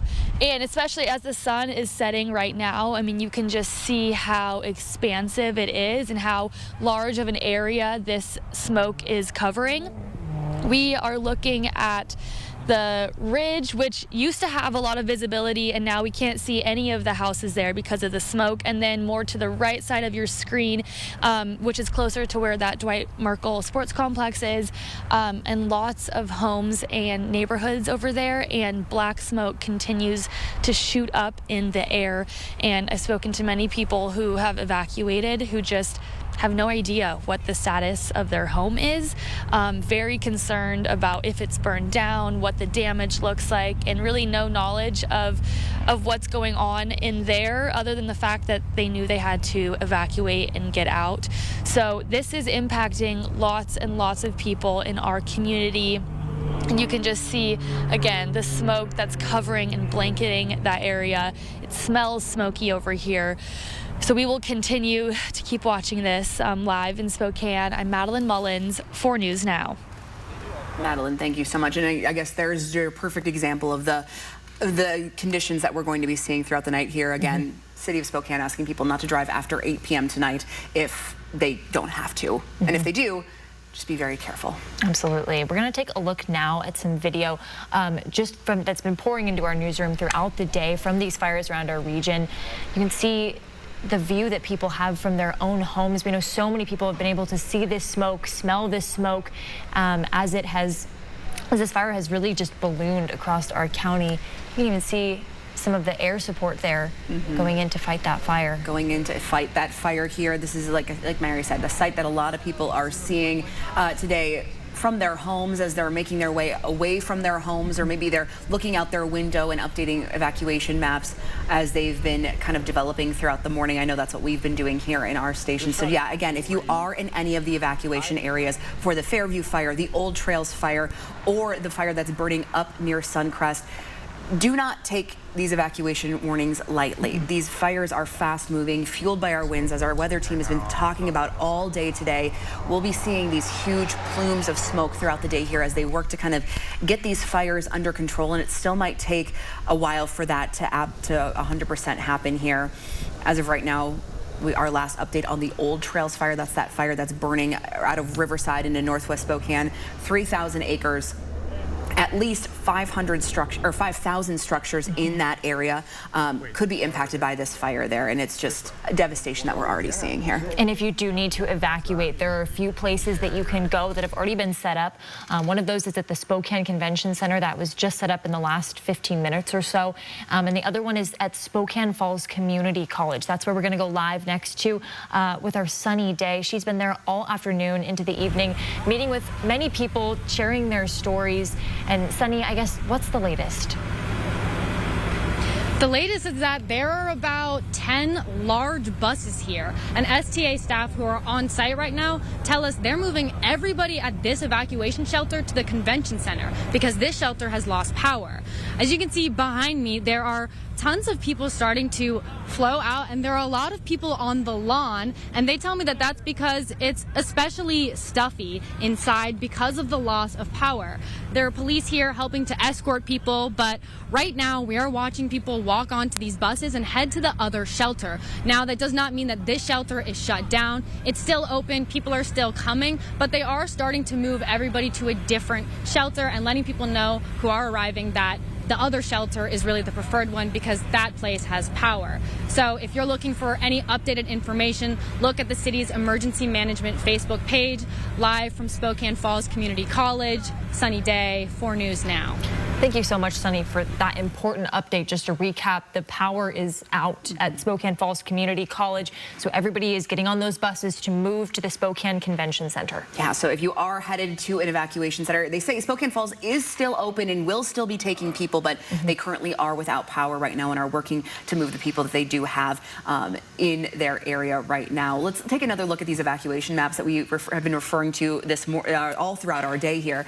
This is the Old Trails fire. This is that one that is the largest of all of our fires. At last update, around 3,000 acres. We don't have an exact number on how big this fire is right now, but that's the last update that we got from our DNR officials here. Started in Northeast Airway Heights, burned into Riverside State Park before jumping the Spokane River, and as you can see now, is really creating some damage here in Northwest Spokane, causing thousands of people to evacuate their homes. We have been told by city officials, we've also seen through videos submitted into our newsroom here that homes have been destroyed or damaged in this fire in this area up on Indian Trail area.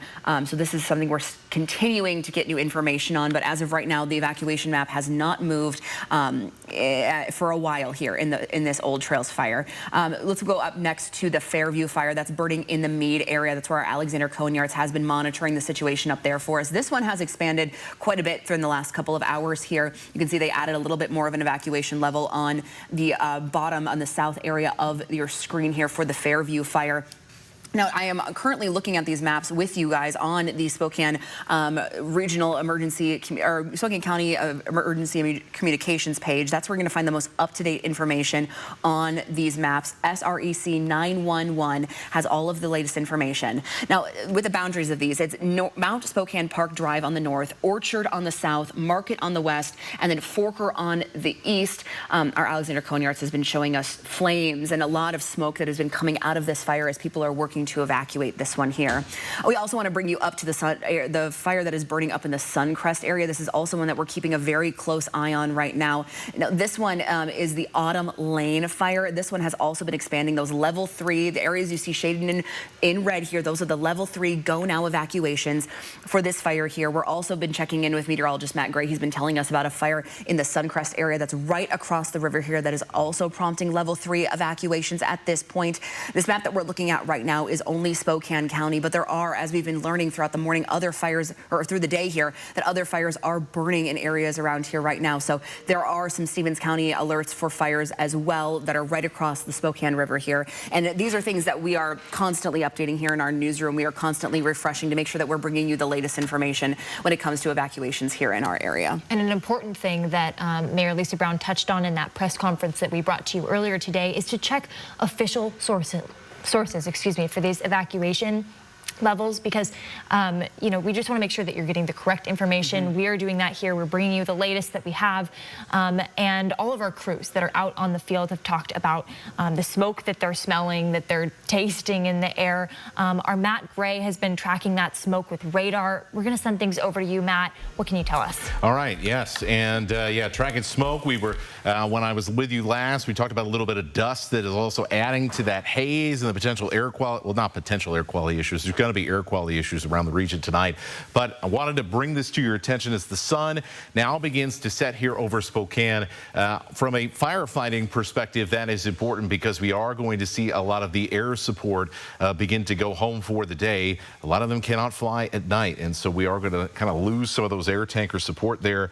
It is still a little bit windy, but believe me, they're going to be working until they can't work anymore, until the last rays of light here. But with these last rays of light, we get to look at our visible satellite imagery. You can already see that the setting sun is beginning to obscure what is going on. So I'm going to animate this over the last hour when we have a little bit more light at the beginning, and that gives you an idea of kind of what we're seeing. So we just had this burst of wind from this dust that's blown through into the Spokane area, and you can see here in Okanogan County where we have the shifting winds here. You can see this smoke column now starting to drag to the south here, away from the Omak area, now dragging towards the Grand Coulee, towards Colville, towards Chewelah, where it's going to combine here with all of these other areas of smoke.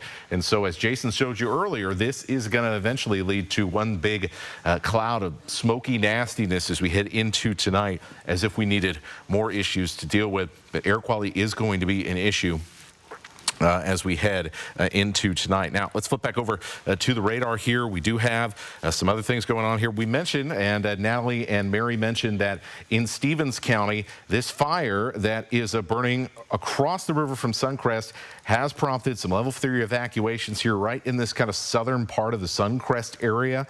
And as you can see, a lot of the smoke here now actually heading south of there along Highway 291. So if you are feeling unsafe at the Suncrest area, if you're still around and you feel like you need to leave, Stevens County Emergency Management says you need to be going to the Chewelah shelter, and do not be driving south on Highway 21 or Highway 291, excuse me, because you are likely going to run into the potential of falling embers in this area as this fire continues to blow smoke here across the Spokane River. And look how far these smoke trails, we can track them on radar past Chattaroy, all the way up into the Blanchard area and all the way to Priest River here. So if you're seeing smoke across Bonner County, it is from all of these fires in Spokane and in Stevens County. And you can see just a conflagration here of smoke around places like the Pion Prairie. It's a combination of all these smoke areas. Let's zoom back into the Spokane area. Two distinct areas where we're seeing smoke. The one that we have been tracking all along in the Indian Trail neighborhood, and continuing to see kind of big billowing areas of smoke, unfortunately, out of that. And then this other kind of stream of smoke that we've been watching with Madeline Mullins this evening around the Bowl and Pitcher area. And so everybody here between kind of Country Homes and Meade, who's not in these evacuation areas, still want to make sure that you are watching for embers in your area. The last thing we need is another one of these spot fires to get started. Then, before I let you go here, we got a couple more fires, one in Stevens County out to the east of the Fruitland area. Once again, if you feel unsafe as these fires continue to burn, you need to evacuate. Same goes here for this fire on the other side of the river from Fort Spokane. Latest update from the evacuation map for Stevens County has evacuations on this kind of peninsula here in between the Spokane River and Lake Roosevelt all the way up north to Enterprise Road. So that is a significant area here that is under now mandatory evacuation on the other side of the river from Fort Spokane. This also creating a significant amount of smoke that's going to be impacting the Springdale area and other places like Welpinit and Ford as the winds shift tonight. Everybody needs to be aware that as we head into the night, as the winds finally begin to calm, a lot of this smoke is going to be settling down into our breathing space, and we are going to be dealing with some air quality issues heading into late tonight and tomorrow. So something to keep in mind here as we settle in for the night. Thank you so much. And with this particularly dangerous situation that we are monitoring here in the inland Northwest, we've just been watching these fires take off, grow so quickly, and it's also no surprise that a new one has popped up in our region. We just got this into our newsroom here. Let's take a look at the evacuation map. This is the Espanola fire. This is burning in the Medical Lake area, now prompting level 3 evacuations. This is seated just to the west of Fairchild Air Force Base. Now, as far as the evacuation boundaries go, we have north to Highway 2, south is on to Thorpe, east to Brooks, west to Espanola. That is going to be the border of this fire. We're still learning kind of the severity of this. We're told by Spokane Fire District 3. This just popped up in the last half hour or so. So if you are in these level 3 go now evacuation orders, this again is Medical Lake, a new fire that has just popped up. This is now the 4th fire that we're tracking in just Spokane County that is burning right now, that is impacting homes, that is forcing people to evacuate here. So a new fire popping up in Medical Lake if you're in this area. And just to see the scale of it here, all of these red area are go now evacuations that people are under right now in Spokane County. We have basically fires that are butting up, evacuation levels that are butting up right next to each other as far as people that are leaving. And we have evacuation shelters set up at the Spokane Convention Center. We're told from our crew in the scene that the Spokane Falls Community College Evacuation Center did lose power within the last 30 minutes or so. and Sunny Day is standing by there live for us right now. Yeah, the last time we checked in with her, there were STA buses lined up, ready to take people to the convention center. Let's check in with her now once more. Sunny, what's changed since the last time we spoke? I'm here with Shawrik from the STA, who can describe what's happening and the situation. What is happening with the moving from this shelter to the other? All right, so we were transporting people all the way from Shadle to SFCC, because that were the initial orders from SPD to evacuate them to SFCC. But now, because SFCC is at capacity and they also lost power in there, they're asking everyone to be transported to the convention center. So right now we're just kind of waiting to reorganize the whole group and figure out a strategy to get them out of here. You were just telling me that it was incredibly difficult helping these people off of buses this morning due to some of their ailments. What are you thinking about getting people back on these buses and back off again? So the plan of action right now, I spoke with a few people from Red Cross. So what we're trying to do right now is categorize them, because there are some people who have their own mode of transport. So we are separating them from the rest. And then there are other people who can use our regular coaches. Right now we have about 6 or 7 buses sitting, so they can get on those. And then the paratransit vans can take care of the people who absolutely are immobile or need a wheelchair or need special assistance. So so one at a time we're going to start getting people out of here. After doing all this hard work of bringing so many people here, what's going through your head that you're about to have to do it all again? I mean, we are here to help. We have all the assets that we have ready for people to be transported to where they need to go. And whatever the plan is, we're just kind of like in the moment, just working it out and getting them out of here as best as we can, because our first priority is to evacuate them. Have you seen a lot of gratitude from the people that you've been helping out today? God, it's been overwhelming. Oh my God, yeah. People have been thankful, but it's also painful to see, how much effort it's taking for some folks to get off these paratransit vans and the buses, and now we have to do this all over again. And I don't think there is any good explanation to give to them to go through that effort all over again. 100%. Yeah. Thank you so much for speaking with us and explaining the situation. They're still loading tons of people onto buses here. They're loading buses everywhere. I also saw multiple ambulances pull up in the last few minutes. Live from Spokane Falls Community College, Sunny Day, 4 News Now. Sunny, thank you so much. And important to note that, these evacuation shelters are filling up so fast because they're also taking in people who are being impacted by multiple fires in our region. We now have 4 that are burning all across Spokane County. Thousands of acres are impacted by this. Thousands of people evacuated from their homes here. And one of them is that Fairview fire that we've been monitoring up in the Meade area that has really grown in size over the last few hours here. Our Alexander Konyarts is live on the scene there for us and is tracking the latest when it comes to those evacuations. So, Alex, could you just give us a recap on where exactly you are when it comes to where the fire is burning right now? Hey, we're standing just off of Peone in Meade, where we've seen this smoke grow and grow for the Fairview fire. Now, I just got the latest details that we have from Spokane County Fire District 9, and they're telling me the fire has now grown to about 1,000 acres, which is just such a big jump from the latest number that we actually had from fire officials, which was 250 acres. But then again, we've been feeling the wind, so we had really expected that this fire had already grown. And just while we've been here, we've been seeing it grow more and more. Over in the distance, you can see there flashing lights from firefighters. We've been seeing them moving all around the area, going through these roads. It seems to be like they're maybe checking on homes, working on that structure protection. Now, again, the winds have just been, we've been feeling them so strongly. We've been seeing that smoke traveling so fast. Another thing is we've also been seeing it thicken, get that really dark black color.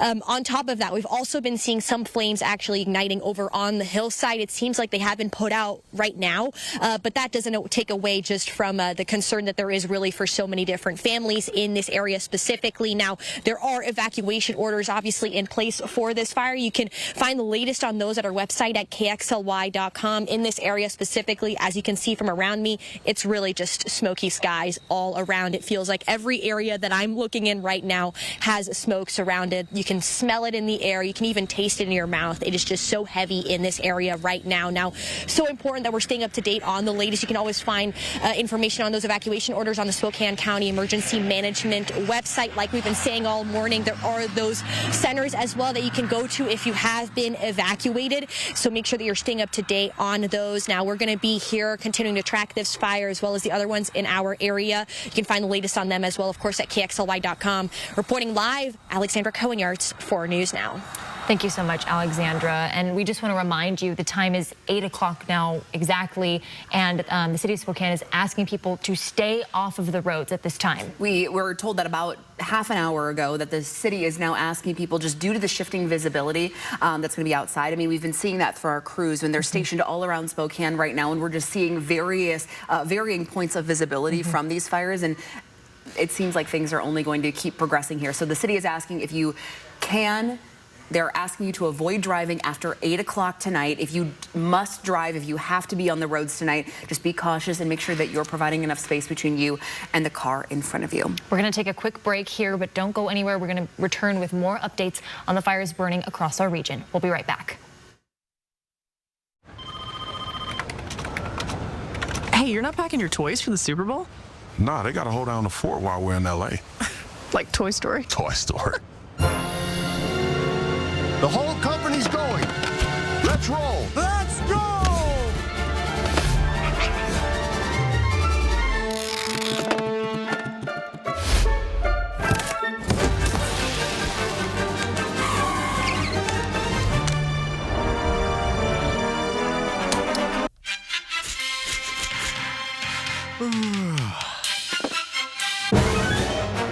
We're never gonna make it! It would take some kind of unbelievable, miraculous Super Bowl Hail Mary! That's not funny, Eli!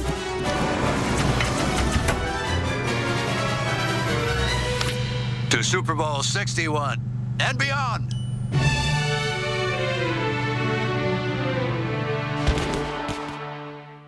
Who's got what it takes to be a Dancing with the Stars pro?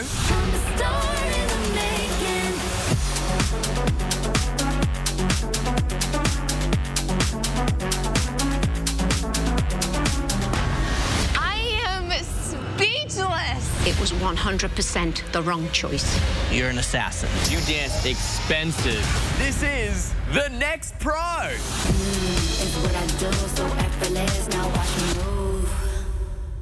In the heart of the inland Northwest, some crimes leave scars that never fade. Women were afraid to even go out in the backyard. Brutal attacks, killers who hid in plain sight. Murders seemingly committed just for the sport. 4 News Now revisits the darkest moments in Spokane history. Someone just wanted to hurt people. Decades-old mysteries, shocking twists, justice finally served. Watch the 509's most notorious crimes. Episode streaming now, only on KXLY+. It's time to play. I think you once met Dolly Parton at Dollywood. Correct. Stop me if you win this. You're wrong. Oh, I love it. Wrong, Mark. It's Stump Mark, only on America's #1 entertainment talk show. Mark, you're right. Even a broken clock is right twice a day. Weekdays at 9 a.m., only on KXLY ABC4. Weeknights on Me TV. Are you hungry? What's on the menu? Weenies, lemonade. Stuffed shells. Chicken with crust. Comfort food. Lasagna. Little bitty sandwiches. Chicken sausages, pork sausages. For comfort comedy. It's a plate full of laughs. Turkey. With the Andy Griffith Show. Good old scrambled eggs. And Everybody Loves Raymond. Wow. Watch Me TV, over the air on KXLY 4.2. Watch meteorologist Matt Gray, weekdays on Good Morning Northwest.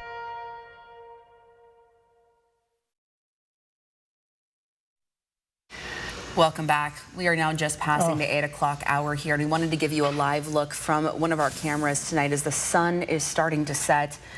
I mean, this has been a long day for a lot of people here in Spokane County, a long day for us and our crews, but a longer day for the people that are directly impacted by the fires that are burning all across our region today, still actively evacuating in a lot of these parts. And our thoughts are with all of the people tonight as they are evacuating from their homes. A lot of unknowns, there's a lot of uncertainty still tonight, but just a reminder there that the sun is shining still, and it will keep shining tomorrow and the next day and the next day, and we'll keep bringing you information as it comes to. And besides the people evacuating from their homes, there are firefighters out there on the front lines right now working against these flames, against these conditions that are not optimal, Jason. No, these conditions have been fighting against our firefighters, and it's going to continue for the next couple of hours. Let's take a quick look at our Skycam. Good Saturday evening, everyone. 76 right now in the Spokane area. We have been blessed with cooler temperatures into the evening hours as a dry, cool front. The cause for this wind is coming through our area, and as you saw earlier, we are very near sundown. And we move into the evening hours. We are at the lower range of the winds that were expected, which is good news. We'll take any we can get tonight. 24-mile-per-hour winds right now in Spokane. That's the hot spot besides Ellensburg at 26. But again, this is lower than it has been. Our gusts for the Spokane region are at 34 right now. Let's see, Moses Lake 36. Pullman, you are at 36 as well. We do still have the potential of seeing 40-mile-per-hour gusts in the next couple of hours. So again, visibility is very slight for St. Mary's, Dayton, Ritzville, Connell, Hanford, and most likely to just the west of Spokane due to dust in the area. That's another thing we're dealing with besides just the smoke throughout our regions. Speaking of the smoke, we have smoke expected to be coming in from the fires to the north, plus the fires we're seeing in our area. So by about an hour from now, we expect it to be coming into the Spokane region. So our air quality is likely to take a hit, and that will continue off and on into our Sunday. So we are dealing with many things. We're dealing with that heat, we're dealing with the smoke, we're dealing with the dust, and we're dealing with the wind gusts as we're heading into our evening hours. So fire weather warning continues until 11 o'clock tonight. And again, it's a little bit of a supercharged fire weather warning or red flag warning due to the dry conditions throughout all of our areas, and that is going to continue until 11 o'clock tonight. So this is the potential for the gusts for Spokane, but we're now at the lower end of these expected gusts. That is good news, but we still could see up to 40 for the next 2 hours, then 30-mile-per-hour gusts, pretty much where we are right now through 1 a.m. They are going to be slowing down, though, as we head into our overnight period. Tomorrow, still some winds, 10 to 15 mile per hour sustained. Could see gusts in the 20 mile per hour range in the afternoon. So it's not going to help firefighters, but it's not going to hinder firefighters as we move into our Sunday. So why are we so dry? Well, if you may have noticed, the entire month of July, welcome to August, by the way, today is August 1st. In the last 30 days, we have 0% of the rain we expect in the last 30 days for Coeur d'Alene. We have 1% for Spokane. Sunnyside is at 0. Our highest place, pretty much, besides Colville, which has been kind of getting some shower activity, is Tri-Cities, Hanford, 27 and 24. The entirety of our areas are dry as a crisp, and that is why things are burning up so easily into our evening hours. Some slight good news. We are starting to see humidity rise. Again, that is one of the factors for new fires. And again, between 15 and 25 is considered bad, but we're going to be getting up into the 40s in our overnight period. So that will also be helping matters as we get to our overnight period. 76 right now in Spokane, 77 in Coeur d'Alene. Pretty much the entirety of the Northwest is now into the 70s, save for Ellensburg, already at 63. Lewiston at 81, but these cooler temperatures are going to be helping. And again, we're keeping a close eye on the building fires up to the north. All of this wind is just continually feeding those fires. So those firefighters up north who've been battling these fires for the past month, they're looking at tall odds tonight into the evening. So power outages, we still have just under 40,000 power outages for Spokane County. As we go north into Stevens along the Columbia River, they're looking at about 10,000 power outages as we head into the evening hours. Air quality 76 right now for Spokane. That is likely going to worsen in the next couple of hours if that smoke does indeed come in from the south. And taking a look at our air quality map, we're still looking at unhealthy air, Sandpoint, Colville, Greenwood area. And again, we've been having better air quality for many of our areas, but overnight tonight it should worsen. 7-day forecast tomorrow, 76. Our high today was in the mid 80s, so a 10-degree drop tomorrow. That is from that cold front, that dry cold front coming through our region. We could use some shower activity so badly, but we see none in the week ahead. We have plenty of clear skies, but of course how much sun we see depends on how much smoke is in the air, and we expect plenty of smoke to be in the air as we get into tomorrow. So folks, please focus on your family, please focus on your neighbors, keep everybody safe, and as we head into our evening hours, the winds will slow down when we get past 11 o'clock. Back to you guys. Thank you so much, Jason. An important reminder that just as our sun is going down and as our temperatures are starting to cool off, the fire danger is not getting any less. No, not at all. And we want to take a look at those evacuation maps that we've been showing you throughout the day here of all the fires that are burning in our region. We're going to start with the newest one out of all of these. This is the fire that is just popped up. It's burning in Medical Lake right now. This is the Espanola fire. As you can see, it's burning just west of the Fairchild Air Force Base there. The evacuation lines here are Highway 2 on the north, south to Thorpe, east to Brooks, and west to Espanola. Let's take a look at now as we head into Spokane proper here. Again, 4 fires burning right now in Spokane. As you can see, just how many areas are shaded red here in our evacuation maps. Starting here with the Old Trails fire. This is the largest of the 4, burning at our last update of 3,000 acres. That probably update was from about an hour ago from DNR officials, so that number very much could have grown since then. Started in northeast Airway Heights and burned into Riverside State Park before jumping the river, and then really impacting a lot of neighborhoods in the northwest Spokane region there. Again, all of these areas shaded in red. Evacuate now, go now evacuations. Then we also are tracking the fire that's burning a little bit further north in the 9 Mile Falls area. North of that, the Suncrest, it's going to be on the Spokane County side of the Spokane River. We do know that there are fires burning on both sides of the river in this area right now, but these level 3s are getting very close to where the evacuation levels are for the Old Trails fire as well. You can see they are just over the river from one another there. So this is an area that we're tracking here through Spokane County and Stevens County, providing a lot of updates on the fires burning here in this region. And then finally, we have another fire that's burning in Meade. This is going to be this is the one that Alexander Cohen-Yards that has been tracking for us throughout the day here. This is the Fairview fire. Again, these level 3 evacuations. Everything is in level 3 in this area right now, and these have been kind of growing rapidly throughout the day, with Mount Spokane Park Drive on the north, and then Orchard on the south, Market on the west, and Forker on the east there as far as evacuation lines go.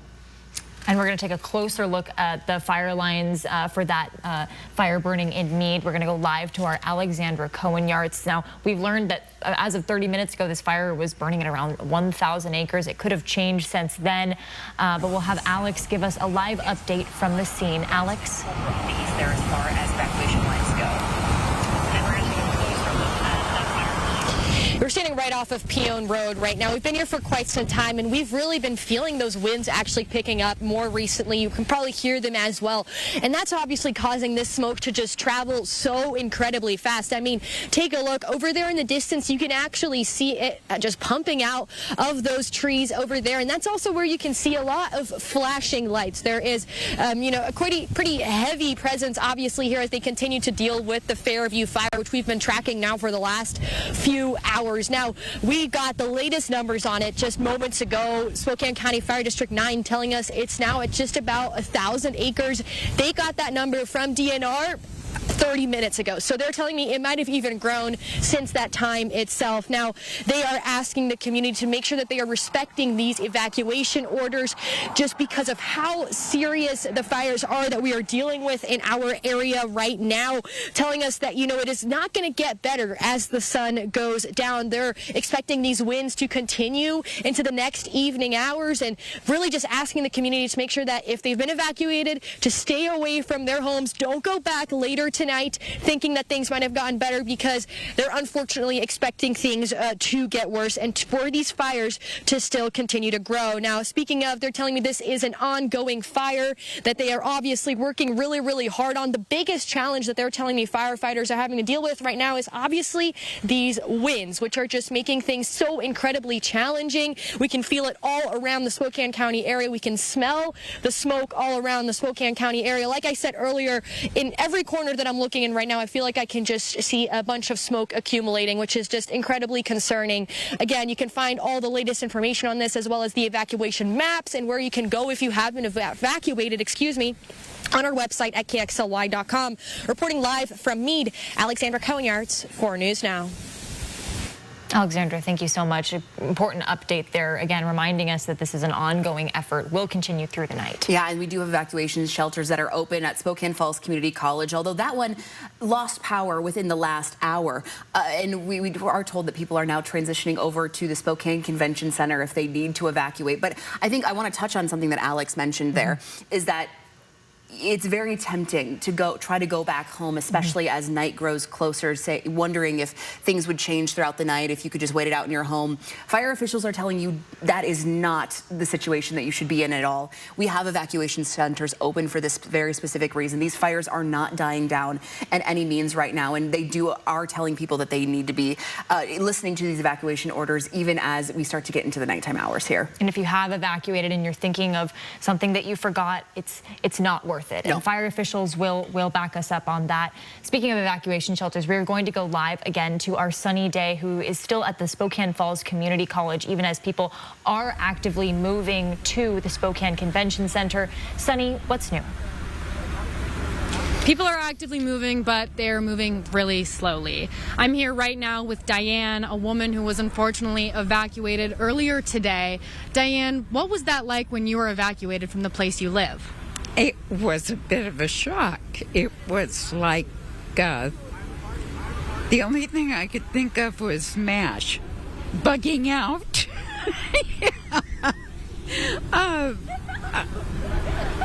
We had to, a couple of years ago, leave. Loon Lake, my sister and I lived up there.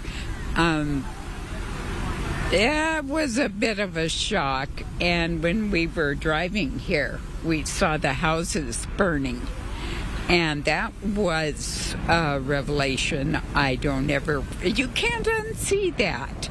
You really can't unsee that. That was something you see in California. You don't see that in Washington. You see that on the news in California. That's ugly. That is really ugly. And Diane, we were just talking about the kind of people that are here and the kind of state that they are in. What can you say about that when you look out at the group of people here? They're very fragile. There's a lot of very fragile people here. Right here, they're mainly from adult family homes, and they are fragile people.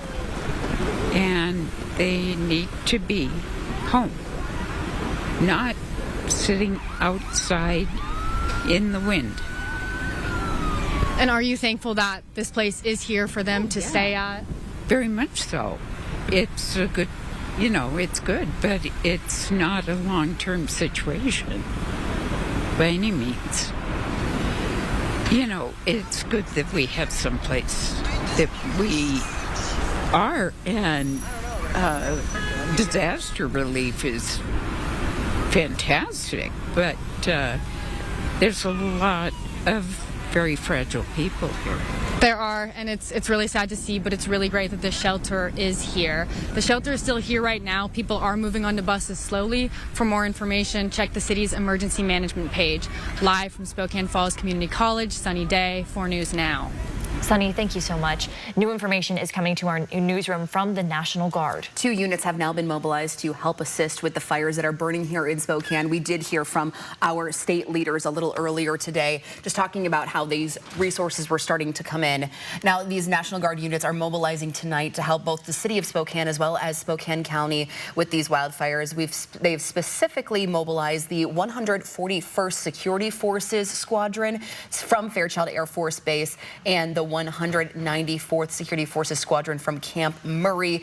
They're going to be about 30 members that are going to be in the Spokane areas tonight trying to help our authorities with whatever they need in the next couple of days here. And we do know that there is a fire that is burning right out there near Fairchild Air Force Base right now in Medical Lake that we are keeping tabs on. Jason Valentine is starting to see smoke from that fire pop up on our Skycam. So we'll be bringing you that latest information here in just a little bit. We're going to take a quick break, but we will be back after that with just more updates. And we want to keep you appraised of the situation, and we'll be right back. Hey, you're not packing your toys for the Super Bowl? Nah, they got to hold down the fort while we're in LA. Like Toy Story? Toy Story. The whole company's going. Let's roll. Let's go!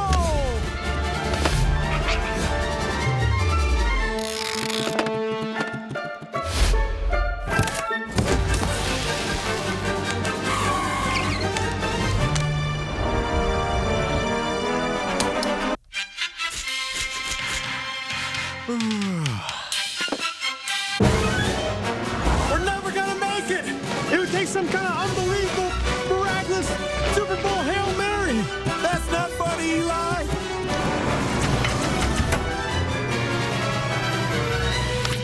To Super Bowl 61 and beyond.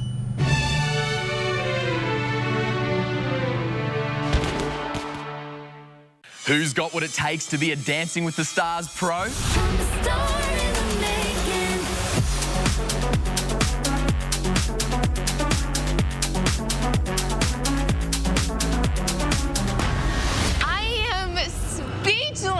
It was 100% the wrong choice. You're an assassin. You dance expensive. This is the next pro.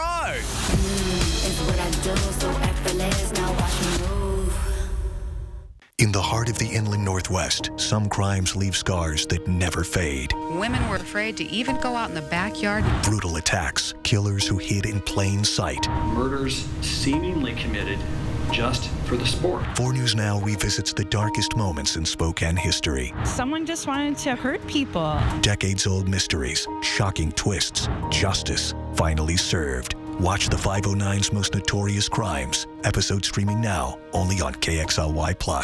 It's time to play. I think you once met Dolly Parton at Dollywood. Correct. Stop me if you win this. You're wrong. Oh, I love it. Mark. It's Stump Mark, only on America's #1 entertainment talk show. Mark, you're right. Even a broken clock is right twice a day. Weekdays at 9 a.m., only on KXLY ABC4. Weeknights on Me TV. Are you hungry? What's on the menu? Weenies, lemonade, Stuffed shells. chicken with crust, Comfort food. lasagna, little bitty sandwiches, chicken sausages, pork sausages. For comfort comedy. It's a plate full of laughs.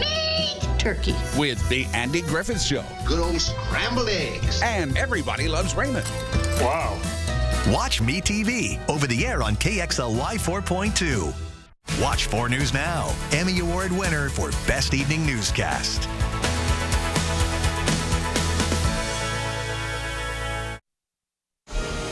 Welcome back on this Saturday evening, a very scary Saturday evening for the Spokane region. We're still seeing on our Skycam that fire that is just to the west of the Fairchild Air Force Base. And again, we have plenty of fires throughout our regions. If you do have to move into the evening hours, we are on News Radio 920 as well for the evening to help keep you informed for all of our regions. All right, let's take a look at our wind speeds. That's what's been feeding these fires. 24-mile-per-hour winds right now for Spokane. This is semi-good news. It is lower than we were expecting during these hours. That is great news. Along the Panhandle, we're right at mid-teens. Look at St. Mary's down to 4. Hopefully that's an omen for other areas. 19 miles per hour for Grand Coulee. As we're looking at our gusts, these are the most dangerous for these fires. 34 mile per hour right now for Spokane. We're in the mid-30s for most of our areas in the middle part of the state of Washington, including Moses Lake, Ellensburg, right at 44 miles per hour gusts. So visibility still hampered in many areas. Look at Pullman and Lewiston, starting to see a little bit of smoke and possibly a little bit of dust coming into the area. But we have less than a mile of visibility for Ritzville, Hanford, Connell, Dayton. So again, be very careful. They're asking people not to get on the roads tonight unless you have to. If you are on the roads, keep an eye out for poor visibility. Also adding to the misery for the evening, smoke forecast is bringing more smoke from the north and from the east, or excuse me, from the west into the Spokane area, into the Cheney area, Deer Park. As we head into our evening hours, our air quality is most likely going to be taking a hit as we get into tomorrow. And of course, that doesn't even factor in the folks who are southwest, or excuse me, northeast of the fires going on in Spokane right now. That is where the fires are going, and that smoke is going as well. But do expect more smoke to come into our regions. Again, we've got about 2.5 hours left of this fire weather warning or red flag warning. And again, particularly dangerous situation due to the dry conditions throughout the Northwest. Now, this is the upper echelon of the gusts we could see in the next couple of hours, up to 43. But we're starting to settle down into the mid to lower 30s. Let's hope we stay there. That's the zone we expect to be in from 11 o'clock to 1 a.m. And then 4 is our overnight period. We're going to be right around 15 mile per hour wind gusts. And again, tomorrow afternoon, we could see around 25 mile per hour gusts, 10 to 15 mile per hour. So do get ready for that. And again, we are so dry out there. That is why these fires have continued to burn into the evening hours. We're not out of the woods yet, but we will be in the next couple of hours. Natalie and Mary, back to you. Jason, thank you so much. Knowing that there is a little bit of light at the end of the tunnel is very reassuring. But again, it's not time to let your guard down just yet. No, not at all. We're going to send things over to Madeline Mullins. She's moved locations. She's now at the Dwight Merkel Sports Complex, which we told you a little bit earlier today. We were able to confirm that it was on fire today. Madeline, we know you just got to the location. What's the first thing that you noticed? First thing that I noticed, Mary, is that parts of this complex are still on fire. You can see those small flames scattered amongst the trees there. That's right at the fence line of this sports complex, right next to one of these baseball fields, which you can see the fence to the baseball field, the scoreboard, they were impacted by these flames earlier today. They have calmed down since then, but yes, still little flames right here in this complex amongst these trees. The smoke you can see is just sort of migrating through here. And this, I'm right in the very northwest corner of the complex. It is right next to a neighborhood and right in the thick of the evacuation areas for this fire. I'm showing you the neighborhood that I'm in right now, and just look at the smoke that's billowing up behind these homes. I mean, that is part of this fire. Like the smoke is coming through here. All of these homes evacuated. It is a ghost town now, besides one of the fire trucks that is here. But yes, it's crazy to see how close these flames are to these homes that all had to evacuate, and just the smoke. I mean, we are in the thick of this evacuation area, in the thick of the smoke here, and just to see how dark the billows of smoke are is crazy. Yeah, so live from the Dwight Merkel Sports Complex, I'm Madeline Mullins, 4 News Now.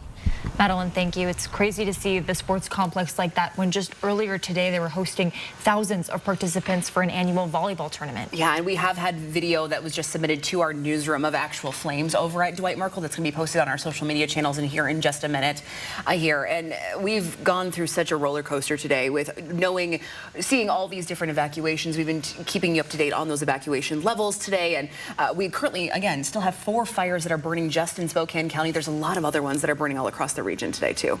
Absolutely. And Jason, Before we go here, you've just been tracking the winds. They're not getting any worse, but... Not yet. We still have the capability of getting up to the 40 mile per hour. Currently, if we can look at our weather really quick, we are seeing gusts in the 30 mile per hour range for Spokane, 29 up in Grand Coulee. We're keeping a close eye on that. If you're curious of what Sunday holds, it's going to be a high of 76 with gusts in the 20 mile per hour range. We do expect hazy conditions. Smoke is coming from the north down into our areas, and winds will be 10 to 15 mile per hour, gusts in the 20 mile per hour range. We are not out of the woods yet when it comes to fire danger. We again have the possibility of seeing 40 mile per hour gusts for the next pretty much 2 hours. It will slow down overnight, but as I was showing, humidity is getting higher. That's going to help stop new fires from forming. So it's just been quite the evening, and again, all these conditions came together for a perfect storm for these fires. Absolutely, Jason. And we will be back on the air tonight at 10 o'clock and 11 o'clock with the latest updates with all of these fires. But we will be updating our website and our social media channels in between then. So look for those for the latest updates and make sure heeding those evacuation warnings. Absolutely. Stay safe and take care of everyone else around you. Thank you so much for watching. Again, we'll be back at 10 and 11. We're just here to give you updates and keep our community safe during this time. See you then.